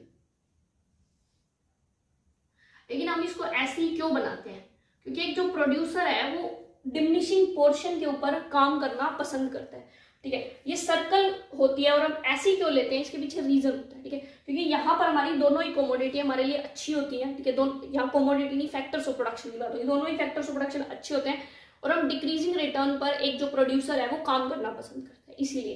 ठीक है, ये सर्कल क्यों होती है, उसके पीछे जो रीजन है वो सेम है जैसे कि हमारा इंडिफरेंस कर्व का रीजन होता है। ठीक है, और जो कि मैंने वीडियो के अंदर कवर करवाया है, जिसको मैंने सेटिएशन और ब्लिस पॉइंट के नाम से वीडियो है, सेटिएशन और ब्लिस पॉइंट। ठीक है, इस नाम से वीडियो सर्च करना, जो भी मेरी वीडियो आपको दिखेगी वो आप देख सकते हो, अगर इंटरेस्ट हो आपका कि ये सर्कल क्यों होता है, और हम लोग सर्कल क्यों ना लेके ये क्यों लेते हैं। ठीक है, क्योंकि वहां पर जो ये कमोडिटी है वो एक इस पॉइंट के बाद एक कमोडिटी बैड हो जाती है, बेकार हो जाती है। तो यहाँ वो बस फैक्टर्स, वहां कमोडिटी की बात हो रही है, यहाँ फैक्टर्स ऑफ प्रोडक्शन की बात होगी, सिर्फ इतना सा डिफरेंस है। ठीक है, ये हमारे डायरेक्टली सिलेबस का पार्ट नहीं, ना ही आ सकता है, तो हमने नहीं कवर किया। लेकिन अगर आप इंटरेस्ट के थ्रू अगर देखना चाहते हैं तो सेटिएशन और ब्लिस पॉइंट की वीडियो पे क्लिक करके आप देख सकते हो। ठीक है, सर्च करो यूट्यूब पे मिल जाएगी, और ये टॉपिक आप वहां से देख सकते हो कि सर्कल क्यों होता है। और तो एक जो प्रोड्यूसर है वो यहाँ काम करना पसंद करता है। यहाँ क्या होता है, उसकी मार्जिनल प्रोडक्टिविटी जो है लेबर की और कैपिटल की वो डिक्रीज करती है। मार्जिनल प्रोडक्टिविटी कैपिटल और लेबर की डिक्रीज करती है। देखो, जैसे जैसे हम लोग कैपिटल को बढ़ाएंगे हमारा marginal productivity of capital decline होगी, जैसे जैसे हम लेबर को बढ़ाएंगे हमारी मार्जिनल प्रोडक्टिविटी ऑफ लेबर भी डिक्लाइन होगी। ठीक है, हम यहाँ से नीचे की तरफ मूव करते हैं तो हम क्या है, लेबर को बढ़ा रहे हैं। जैसे कि इस पॉइंट पे है तो हमारी इतनी कैपिटल और इतनी लेबर है, लेकिन हम यहाँ आए तो लेबर, कैपिटल कम हो गई, लेबर ज्यादा हो गई। तो जब हम इस तरफ मूव करते हैं नीचे की तरफ तो हमारी क्या होती है, हमारी लेबर बढ़ रही है। और जब हम ऊपर की तरफ मूव कर रहे हैं तो कैपिटल बढ़ रही है। जैसे कि इस पॉइंट पे हमारी कैपिटल ये है, लेकिन इस पॉइंट पे कैपिटल इतनी होगी। तो ऊपर मूव कर रहे हैं तो कैपिटल बढ़ रही है, नीचे मूव कर रहे हैं तो लेबर बढ़ रही है। तो जब लेबर बढ़ रही है मतलब MPL कम हो रहा है, MPL डिक्लाइन कर रहा है, और यहाँ MPK डिक्लाइन कर रहा है। ठीक है, एक पर्टिकुलर लेवल के बाद से यहाँ हमारा जो MPL है वो 0 हो जाएगा। सेम यहां पर डिक्रीज होता होता एक पॉइंट के बाद हमारा MPK भी 0 हो जाएगा। इसको यहां लिखते हैं, MPK भी हमारा 0 हो जाएगा। ठीक है, तो एक प्रोड्यूसर जहां उसका MPL MPK 0 हो गया उसके बाद काम करना पसंद नहीं करेगा कोई भी प्रोड्यूसर। जिस पॉइंट के बाद ये चीजें जीरो हो जाएंगी उसके बाद प्रोड्यूसर काम करना पसंद नहीं करेगा। तो जो प्रोड्यूसर है वो सिर्फ इसी एरिया के अंदर काम करना पसंद करेगा, इसी एरिया के अंदर जो है ऑपरेट करना पसंद करेगा। ठीक है, ऐसे ऐसे हमारी और बहुत सारी आईएसओ पॉइंट बनेंगी जिनमें यही कंडीशन लागू होगी। यहाँ वो क्या है, उसका एमपीके एमपीएल जीरो हो जाएगा। और जब हम इन प्रोडक्शन लाइन को मिला दें, इसको यहां तक ले लेते हैं, तो जब हम इनको मिला देंगे आपस में, पॉइंट जहां पर एमपीके जीरो है या एमपीएल जीरो है, ये तो ये हमारा होता है इकोनॉमिक रीजन ऑफ प्रोडक्शन। और ये जो लाइन बनती है these are called ridge lines. इसको अब साफ साफ बना देते हैं, अभी सिर्फ एक्सप्लेन करने के लिए था।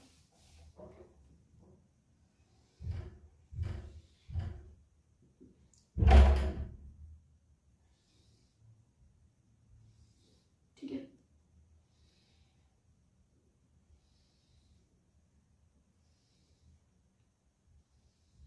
ठीक है, तो ये हमारी क्या है, आईएसओ पॉइंट्स है।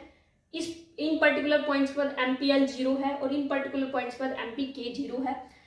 ये एक प्रोड्यूसर के लिए अच्छा रीजन ऑफ प्रोडक्शन है। ठीक है, ये हमारा इकोनॉमिक रीजन ऑफ प्रोडक्शन होगा।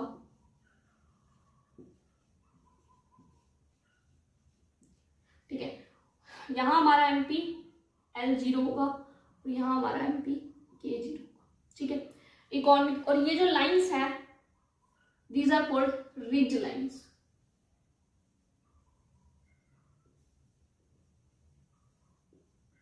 और अगर हम एमआरटीएस निकालें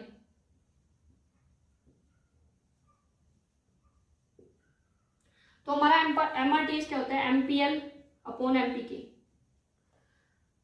तो यहां एमआरटीएस क्या होगा, marginal product of capital zero है, यानी कि नीचे वाली टर्म जीरो है।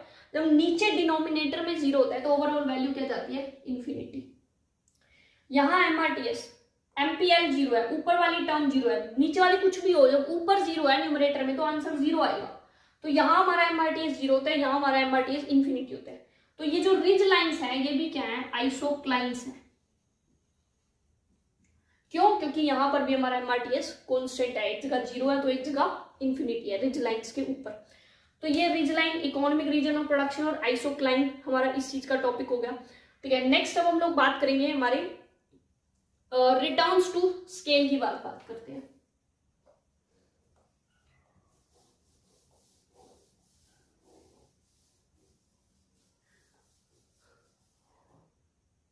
उसके पहले हम लोग प्रोडक्ट लाइंस की भी बात कर सकते हैं। ठीक है, प्रोडक्ट लाइन,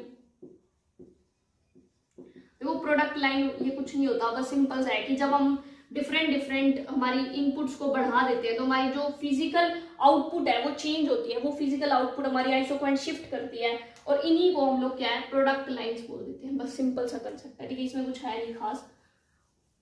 उसके बाद हमारा मेन आता है रिटर्न्स टू स्केल।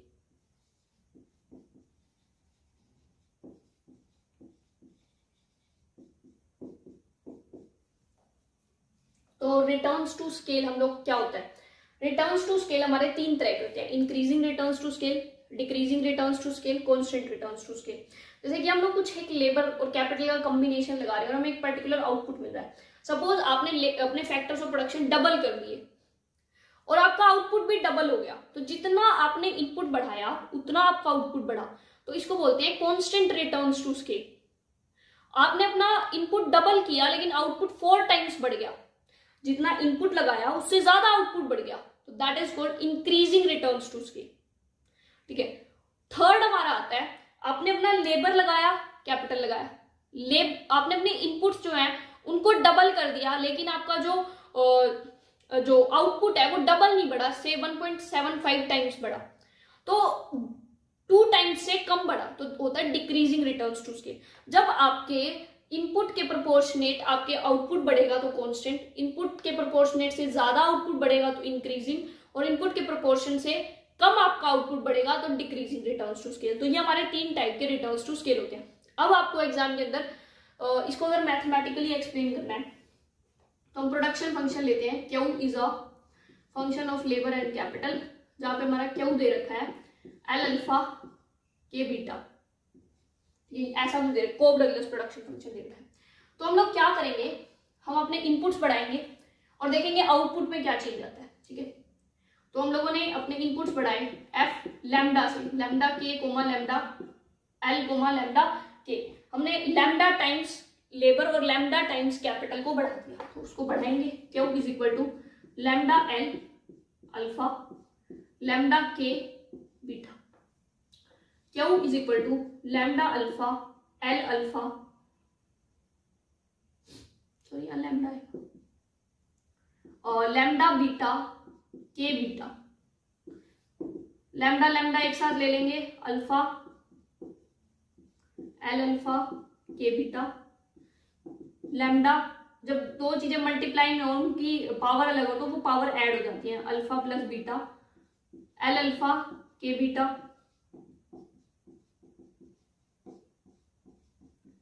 तो ये हमारे यूं के यूं आगे जो हमारे शुरू में आउटपुट था, और ये हमारा आउटपुट के अंदर चेंज आया। देखो हमने इनपुट तो चेंज किया, इससे आउटपुट चेंज हुआ इतना।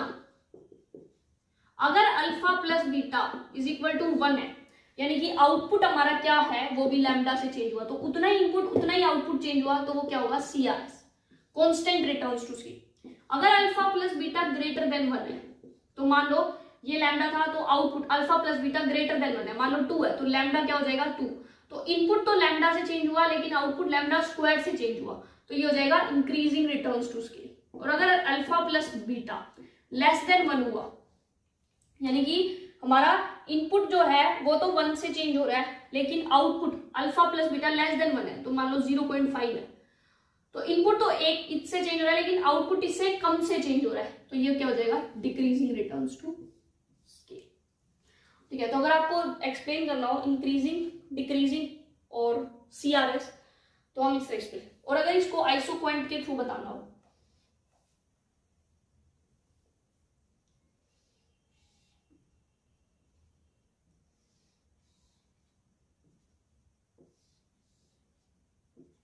ये, तो ये हमारी आइसो पॉइंट्स हैं। अगर ये सेम अमाउंट से चेंज हो रही है, ठीक है, तो ये हमारा क्या हो जाएगा कांस्टेंट रिटर्न्स टू स्केल। अगर इनके बीच का गैप कम होता जा रहा है, पहले ज्यादा था कम हुआ कम हुआ, तो ये होगा इंक्रीजिंग रिटर्न्स टू स्केल। क्यों गैप ज्यादा, ये हम कम वाला क्यों इंक्रीजिंग कह रहे हैं, क्योंकि इसका मतलब है यहाँ हम इतने लेबर और इतने कैपिटल लगा के ये आउटपुट कर रहे थे, फिर हमने इतनी आउटपुट करने के लिए इतनी लेबर इतनी कैपिटल, मतलब कम का मतलब क्या है कि लेबर और कैपिटल का जो गैप है वो कम ही कम होता जा रहा है। ठीक है, पहले इतना गैप था लेबर कैपिटल में, अब इतना, मतलब पहले हमने लेबर को इतना बढ़ाया फिर और कम बढ़ाना पड़ा, मतलब आपको एक पर्टिकुलर प्रोडक्शन पे पहुंचने के लिए आपको लेबर और कैपिटल कम लगाने पड़ रहे हैं, यानी ज्यादा आउटपुट के लिए कम लगाने पड़ रहे हैं। तो ये हमें आइसो पॉइंट क्या शो करते हैं, कितनी लेबर कैपिटल आप लगा रहे हो।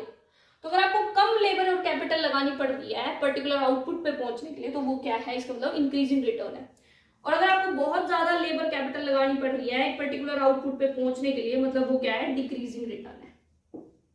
ठीक है, तो जब ये गैप कांस्टेंट हो CRS, गैप कम होगा IRS, और गैप ज्यादा हो जाएगा तो DRS, क्योंकि यहाँ लेबर कैपिटल ज्यादा लग रही है, लेबर कैपिटल कम लग रही है, लेबर कैपिटल बराबर लग रही है पर्टिकुलर प्रोडक्शन के तक पहुंचने के लिए। ठीक है, तो ये हमारा क्या हो गया रिटर्न्स टू स्केल का टॉपिक।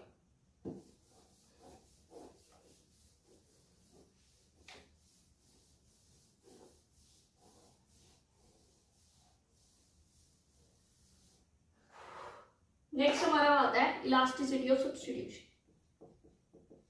तो अब हमारा नेक्स्ट टॉपिक क्या है, इलास्टिसिटी ऑफ सब्स्टिट्यूशन।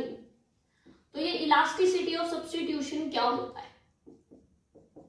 ठीक है, अभी तक हमने पढ़ा total product, marginal product, average product. ठीक है, वो क्या होता था total product, marginal product, average product, अगर मैं डायग्राम के थ्रू एक्सप्लेन करूं। ठीक है, तो सपोज ये अगर हमारी आइसोक्वेंट है, सॉरी ये प्रोडक्शन फंक्शन के थ्रू देखेंगे, ये हमारा प्रोडक्शन फंक्शन है। ठीक है, वाई टोटल प्रोडक्शन फंक्शन, ये हमारी एक पर्टिकुलर लेवल ऑफ आउटपुट है।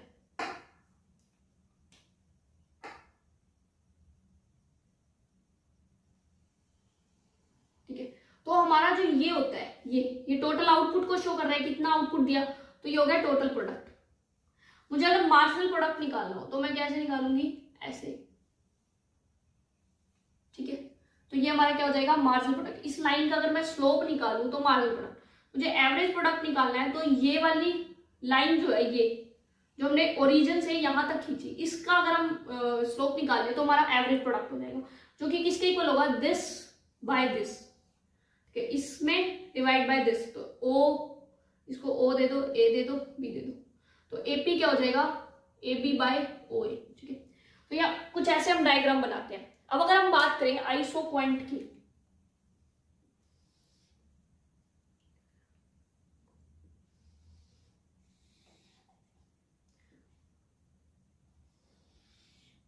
ठीक है, ये हमारी आइसो पॉइंट है। हम एक पॉइंट पे हैं, ए पॉइंट, एक पॉइंट है हमारा बी पॉइंट।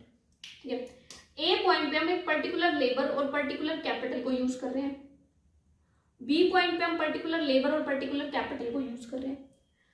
ये पॉइंट और ये पॉइंट, इन दोनों का स्लोप अलग अलग है, और स्लोप मैंने आपको बताया किसके इक्वल होता है, एमआरटीएस। ठीक है, यहां का स्लोप और यहां का स्लोप हमारा अलग अलग है, और हमें पता है कि अगर हमें स्लोप निकालना है तो जैसे हमने क्या बताया, ये जो लाइन होती है स्लोप को दिखाती है। तो अगर मैं यहां पर भी ऐसे एक लाइन डालूं, ठीक है, कुछ ऐसे बनेगी वो, यहां अगर मैं एक लाइन डालू ऐसे ही, ये कुछ ऐसे बनेगी, तो किसका स्लोप ज्यादा है, ठीक है, इसका स्लोप ज्यादा है, इसका कम है, क्योंकि ये फ्लैट है और ये स्टीप है, तो यहाँ स्लोप ज्यादा है और यहाँ स्लोप कम है। ठीक है, तो यहाँ एमआरटीएस ए पॉइंट पे ज्यादा होगा एमआरटीएस बी पॉइंट के। ठीक है, और यहां पर हम एक पर्टिकुलर लेबर और पर्टिकुलर कैपिटल लगा रहे हैं, से हम यहाँ पर O K amount of capital, O L amount of labour लगा रहे हैं, यहाँ O K one amount of capital, O L one amount of labour निकाल रहे हैं। तो इलास्टिसिटी ऑफ सब्स्टिट्यूशन बताता है कि जब आप एक पॉइंट से दूसरे पॉइंट पे मूव कर रहे हो तब आपका एमआरटीएस चेंज हो रहा है, यानी कि आपका स्लोप चेंज हो रहा है। और जब आपका स्लोप चेंज हो रहा है तो आपकी कैपिटल और लेबर की रेशियो में क्या चेंज आएगा वो बताता है आपका एमआरटीएस। तो एमआरटीएस क्या देखता है कि it measures the responsiveness in capital labour ratio due to change in MRTS. तो क्या करता है ये, it measures the change in K by L ratio due to change in MRTS। तो यहां से यहां तक MRTS चेंज हुआ और कैपिटल लेबर रेशियो यहाँ K by L थी, यहाँ K1 by L बना है। तो जब आपका MRTS चेंज हुआ तो इस रेशियो में क्या चेंज आया, इस रेशियो ने कैसे रिस्पॉन्स किया, वो हमें बताता है इलास्टिसिटी ऑफ सब्स्टिट्यूशन। ठीक है, तो ये हमारा हो गया इलास्टिसिटी ऑफ सब्स्टिट्यूशन, जो कि हमें यहां से पता चलता है। अब ये निकलती कैसे है,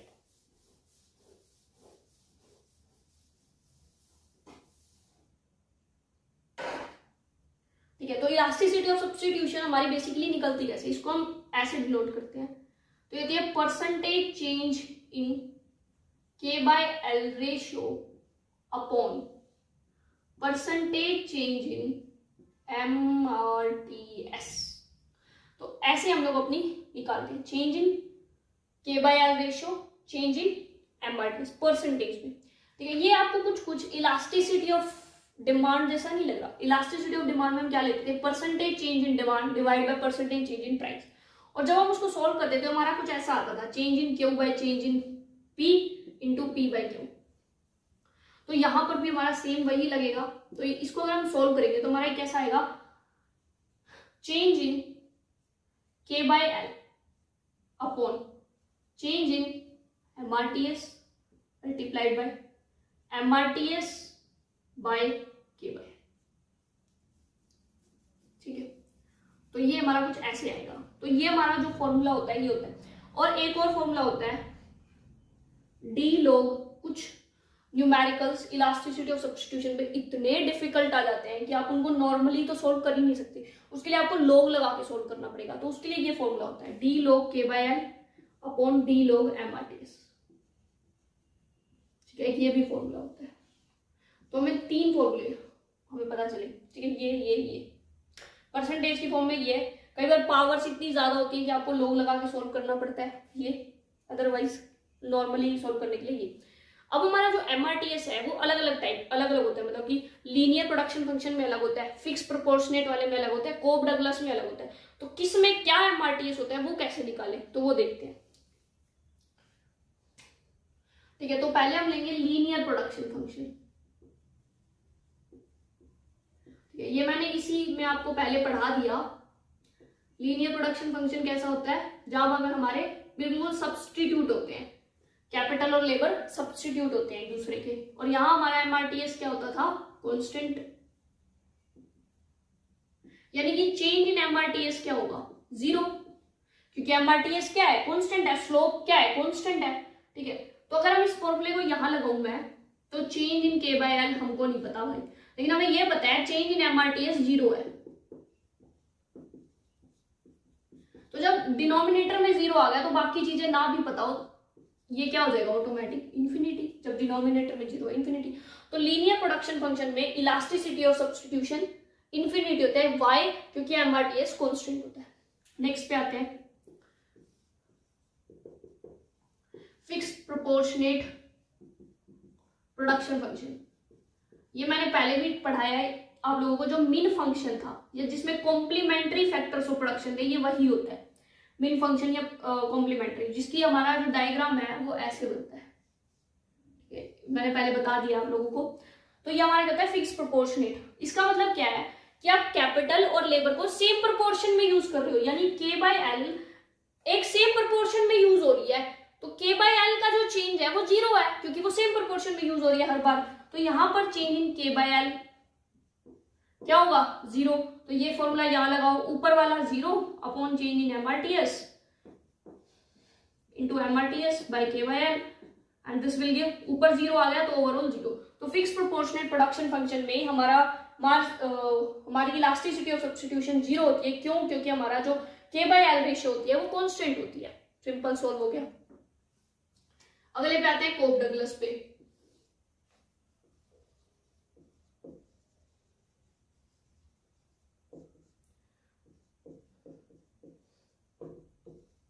अब इसको सॉल्व करने के लिए हमें पूरा सब कुछ निकालना पड़ेगा। पहले हम निकालेंगे एमआरटीएस। निकालते हैं एमआरटीएस, क्या पढ़ा हमने, एमपीएल अपॉन एमपीके। ठीक है, एमपीएल अपॉन एमपीके पढ़ा है, एमपीएल अपॉन एमपीके। एमपीएल निकालेंगे, एमपीएल इसका मतलब होता है मार्जिनल प्रोडक्ट ऑफ लेबर, यानी कि आप डिफरेंशिएट कर रहे हो टोटल प्रोडक्ट को विद रिस्पेक्ट टू लेबर। तो चेंज इन, और ये आपका पार्शियल डिफरेंशिएशन होगा, क्योंकि हम कैपिटल को कांस्टेंट लेंगे।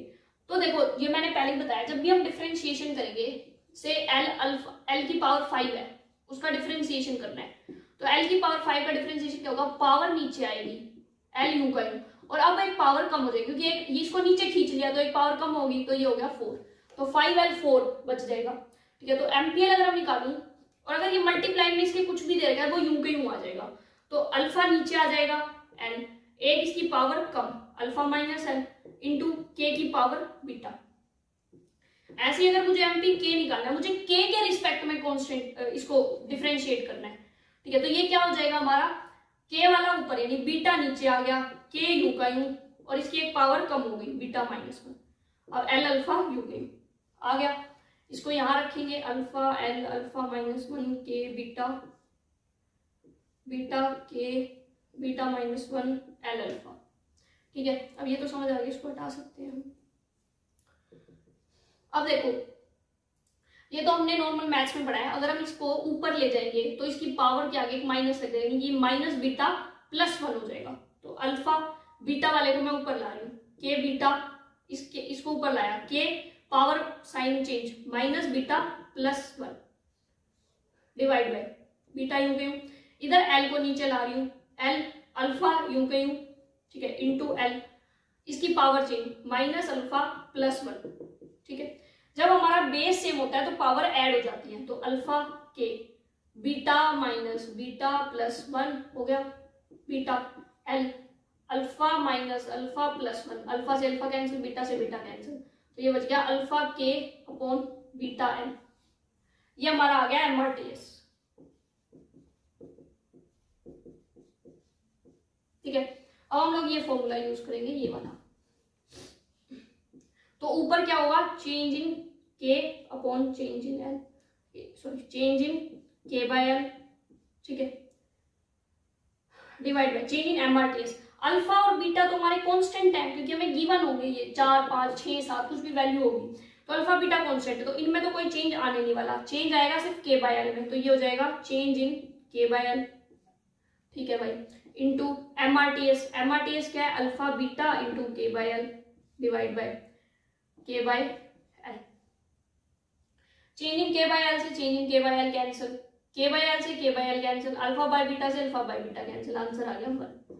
तो कोप डगलस प्रोडक्शन फंक्शन में हमारा जो ये होता है वो इलास्टिसिटी ऑफ सब्स्टिट्यूशन वो क्या होता है, 1 होता है। हम लोगों ने निकाल के भी दिखा दिया, इसको हम चाहें तो इस फॉर्मूले के थ्रू भी निकाल के दिखा सकते हैं, ठीक है। तो ये हमारा यहां से आ गया।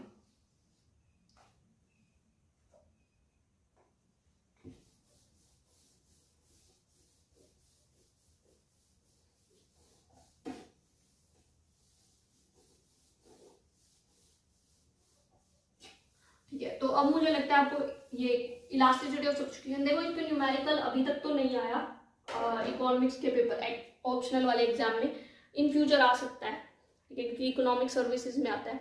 तो हम लोग कर लेंगे, इस वीडियो के बाद एक वीडियो कर लेंगे जिसमें हम लोग एक आधा न्यूमेरिकल सोल्व करेंगे जो काफी डिफिकल्ट होगा, ठीक है। अगर हमने डिफिकल्ट किया तो इसी तो हो ही जाएगा, क्योंकि इसी वाले में तो बस यही करना है, एमआरटीएस निकालना है, के बाय एल निकालना है और हो गया, फॉर्मूले पुट किया हो गया, ठीक है। जिसमें हम लॉग का यूज कर सके वो वाला हम लोग कर लेंगे एक फॉर्मूला, ठीक है।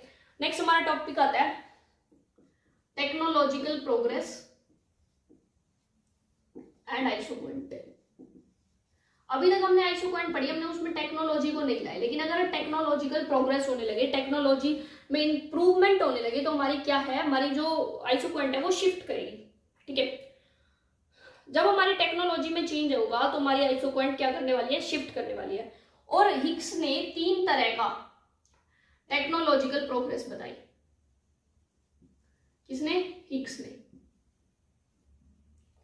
एक कैपिटल डीपनिंग,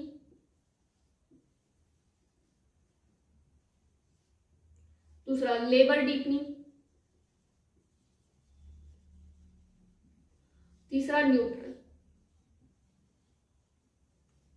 देखो हम लोग आइसोक्वेंट बनाते हैं ऐसे, अब टेक्नोलॉजी में चेंज आया, ठीक है, तो टेक्नोलॉजी में चेंज आया तो यही वाला प्रोडक्शन करने के लिए अब आपको कम लेबर कैपिटल की जरूरत पड़ेगी, तो आपकी आइसोक्वेंट जो है वो पीछे की तरफ शिफ्ट करेगी क्योंकि आपको कम लेबर कैपिटल चाहिए अब, ठीक है। ये नॉर्मल बात होगी। तो जब भी आपकी टेक्नोलॉजिकल प्रोग्रेस होगी आइसोक्वेंट पीछे शिफ्ट करेगी, क्यों, क्योंकि आपको सेम प्रोडक्शन करने के लिए अब कम लेबर कैपिटल की नीड है, इसलिए। तो कैपिटल डीपनिंग क्या होगा, कैपिटल डीपनिंग वो होगा जब आपकी कैपिटल के अंदर ज्यादा इंप्रूवमेंट है, मतलब आप कैपिटल में ज्यादा चेंज लेके आ रहे हो। देखो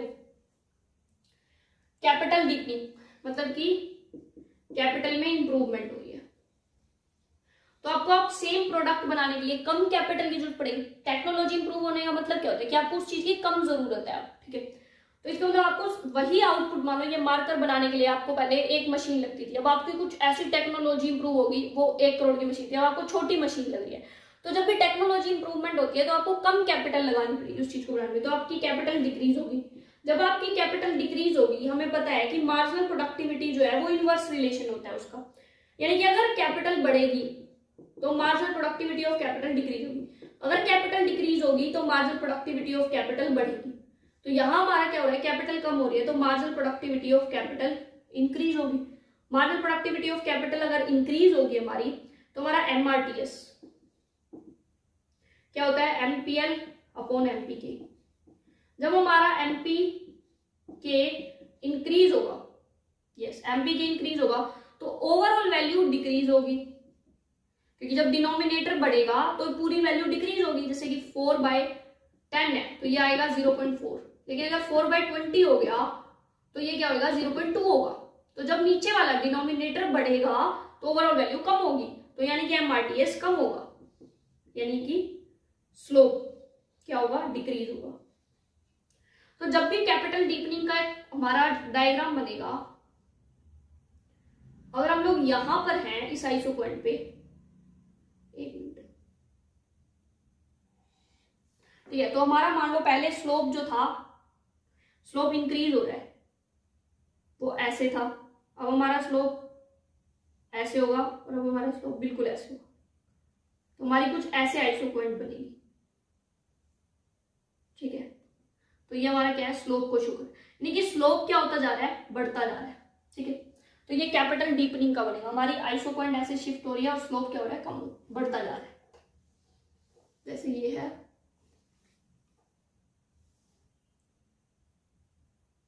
ठीक है, एक तरफ हम स्लोप ले लेते हैं,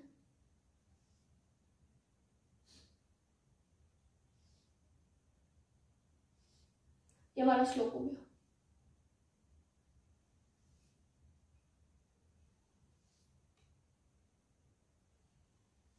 ठीक है, तो ये हमारी क्या होगी, आइसो पॉइंट्स। तो आइसो पॉइंट पीछे हो गए क्योंकि कम कैपिटल की नीड है, और स्लोप क्या होता जा रहा है, हमारा बढ़ता जा रहा है, क्योंकि हम लोग जो है हमारी कैपिटल डीपनिंग वाली टेक्नोलॉजी का यूज करते जा रहे हैं। ठीक है, और जब हमारा लेबर डीपनिंग होगा तब हमें कम लेबर चाहिए, यानी कि लेबर में इंप्रूवमेंट होगी, तो हमें लेस लेबर चाहिए, लेबर कम लगेगी तो एमपीएल बढ़ेगा, एमपीएल बढ़ेगा तो एमआरटीएस क्या होता है, एमपीएल अपॉन एमपीके, जब ये बढ़ेगा तो एमआरटीएस भी बढ़ेगा, यानी कि स्लोप इंक्रीज होगा। सॉरी, इसमें हमारा स्लोप डिक्रीज हो रहा है, तो ये वाला हमारा इसका डायग्राम होगा लेबर डीपनिंग वाले का। आई एम सॉरी, ये लेबर डीपनिंग वाले का डायग्राम होगा। कैपिटल डीपनिंग में हमारा स्लोप क्या हो रहा है, डिक्रीज हो रहा है, तो लेबर कैपिटल डीपनिंग का क्या होगा,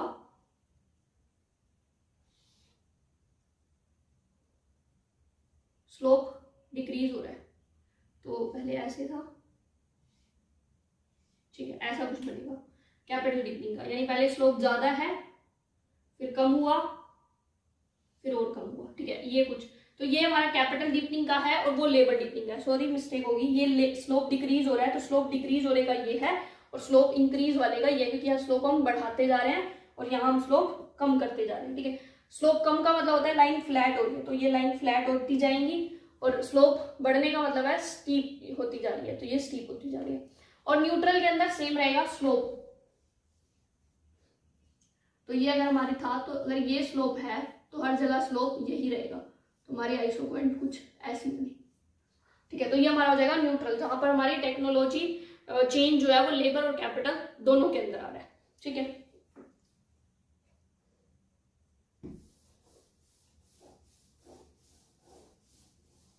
नेक्स्ट हमारा टॉपिक है एक्सपेंशन पाथ।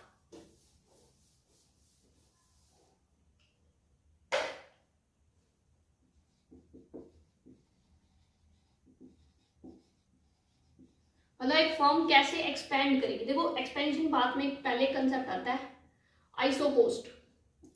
आइसोकोस्ट एक वो कर्व होती है जहां पर हमारी कॉस्ट सेम रहेगी, यानी कि हम अगर इतनी लेबर और इतनी कैपिटल लगाएं, इतनी लेबर इतनी कैपिटल लगाएं, इतनी लेबर इतनी कैपिटल लगाएं, तब भी हमारी जो कॉस्ट है वो सेम है।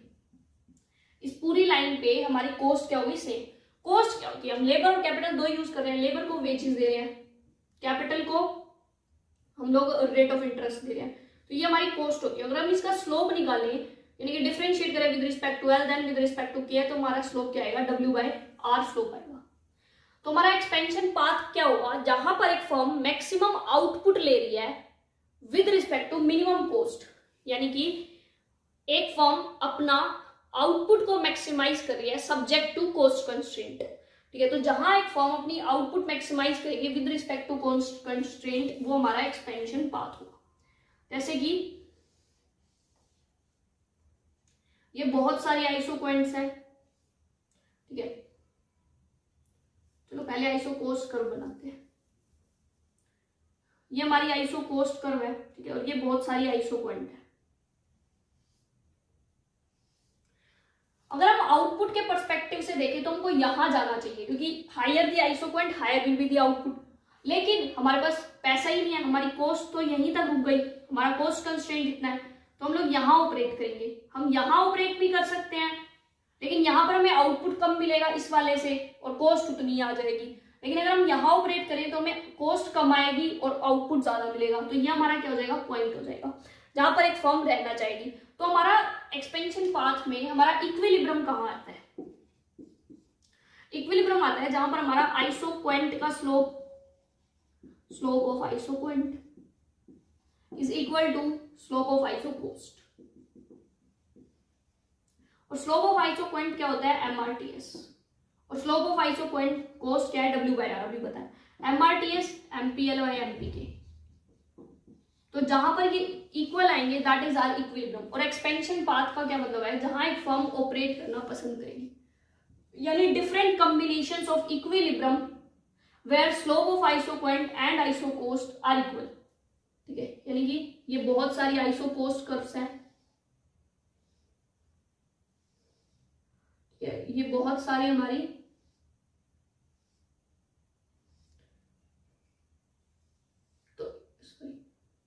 यहां से जाएगी।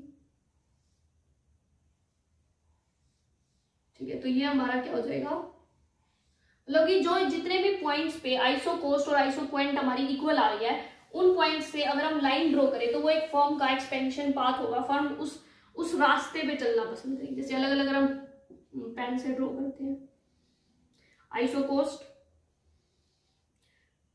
डिफरेंट, ठीक है,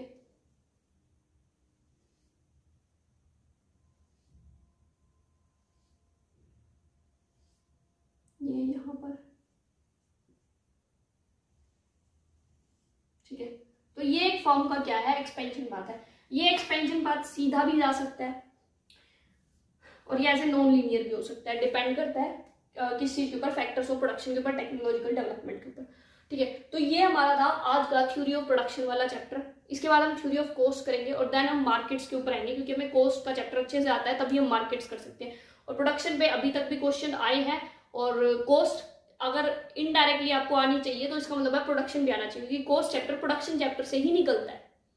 ठीक है, तो ये हमारा थ्योरी ऑफ प्रोडक्शन हुआ। थ्योरी ऑफ कॉस्ट हम लोग कल करेंगे। आई होप आपको समझ आ गया होगा। अगर आपको कोई भी डाउट है तो कमेंट सेक्शन में बता सकते हैं, अदरवाइज आपको नंबर दिया हुआ है उस पर भी कॉन्टैक्ट कर सकते हैं। थैंक यू सो मच, मिलते हैं नेक्स्ट वीडियो में। Till then bye bye, take care.